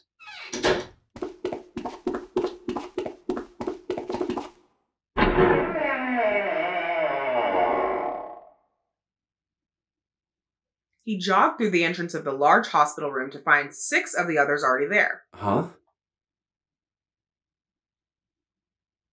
Here we freaking go. Ace, Santa, Clover, June, Seven, and Lotus. They had gathered in front of door number 8. Or perhaps to be accurate, they had gathered in front of the red next to door number 8. What are they doing over there? Had one of them found the missing piece? What happened, guys? It was June who answered him. Junpei, look! She was pointing at the red. He pushed through the others until he stood in front of it. Immediately, he knew what she had meant. Vacant? Junpei sighed. Come on, guys. Who was it? I thought we were supposed to yell if we found it. Well... Junpei wondered why she was hesitating. The others looked as confused as June, but kept their mouths shut. What the hell? What is up with you guys? They all knew something he didn't, and Junpei wasn't about to leave things that way. Finally, Lotus frowned and spoke. Well, that's the thing. We don't know. You don't know? When I got back, it was already like this. Okay, this is also the same dialogue. There's no one else here. That means No one I else was the first one. here. The missing parts were already back Lotus in the was red. first. What? Parts were there. Junpei looked. Covered Right. in metal. What about... Other They're the two same. are the Let me take a same. It's just... Alright, Again, I just want to be sure here. Skipping this because we've already seen Nobody has any idea. Correct. Nobody knows what happened. Lotus was first back. Clover's freaking out because we're the fork and snake. Wait a minute. Mm-hmm. Where's Snake? So he goes missing in both Does that versions. mean that he found them? I see. I've no idea. There's nothing to suggest it. I don't suppose we'll know until we can ask. Well, whatever he did or didn't do, Maybe he's... Maybe he somehow got lost. How does he get around anyway? Yeah, my brother's blind, so He knows how to get the fork around. get lost. So don't say he got lost. Something happened to my brother, and I'm gonna kill all of you for it. I'm gonna go look for him. And she's hold gone. Well, that didn't work. Damn it. Well, No. We're not leaving people behind. Oh, Then remain We here. just if you wasted a feel bunch you of must, but there's time. we've only 5 hours. In front of the stairs that led to B deck, they Let's decided split to up. split up. Alright. Then I shall... I'll be over here. let's see you. Soon 2 of them were left. Alright. Yes, but... Let's see. Oh, How about the shoot. casino on B deck? Okay, Okay, I think I'm gonna need to stop it here. I was trying to get to the next door decision, but yeah, we have to do the whole, You know what? Now that I think about it, maybe we don't have to do all of that. Maybe, okay. I bet I can just go here. Okay, I'm gonna stop here because I'm pretty sure I can just boop down to here. And if you guys would like to let me know without spoiling anything, feel free to confirm or deny, but otherwise my mods will guide me. Okay, question though. So this green path, you guys see this now? Is that because that's the path we took today? Because I don't like that this is not green too. Because we already took this path. Maybe it's just because we didn't take it today. I don't know. Anyways, instead of going through the whole thing again with realizing Lotus is a psychopath, I think we can just boop to here in the next video, but I also don't want to miss new dialogue. So we will see. But we've done a lot today. So I think this is a great place to save and pick up in the next video. The differences already in going through door 5 versus door 4, astronomical. Like door 5, I feel like I had a very normal experience. We got to know a little bit of the characters, but it was mostly escaping. Door 4, mostly random tangents with a little bit of escaping in between. Very polar opposite in my opinion. I definitely prefer the first version. And I'm wondering if door 4 was like that because I went through door 5 first, or whether door 4 was always going to be like that. And if so, I'm very glad I went with door 5 the first time. Those are my thoughts so far. Very happy we got to complete the other half. We are now reconnected, and our next decision will probably be more important actually, because I feel like there's a world where we don't reconnect. I don't recall exactly the map, but either way, we're going to find out in the next video when we make a new decision, go down a new path, and get some new tea. All right. So I hope you guys enjoyed this video. Do not forget to shopmissboss.com, and I will see you guys in my next one. Goodbye and go thrive.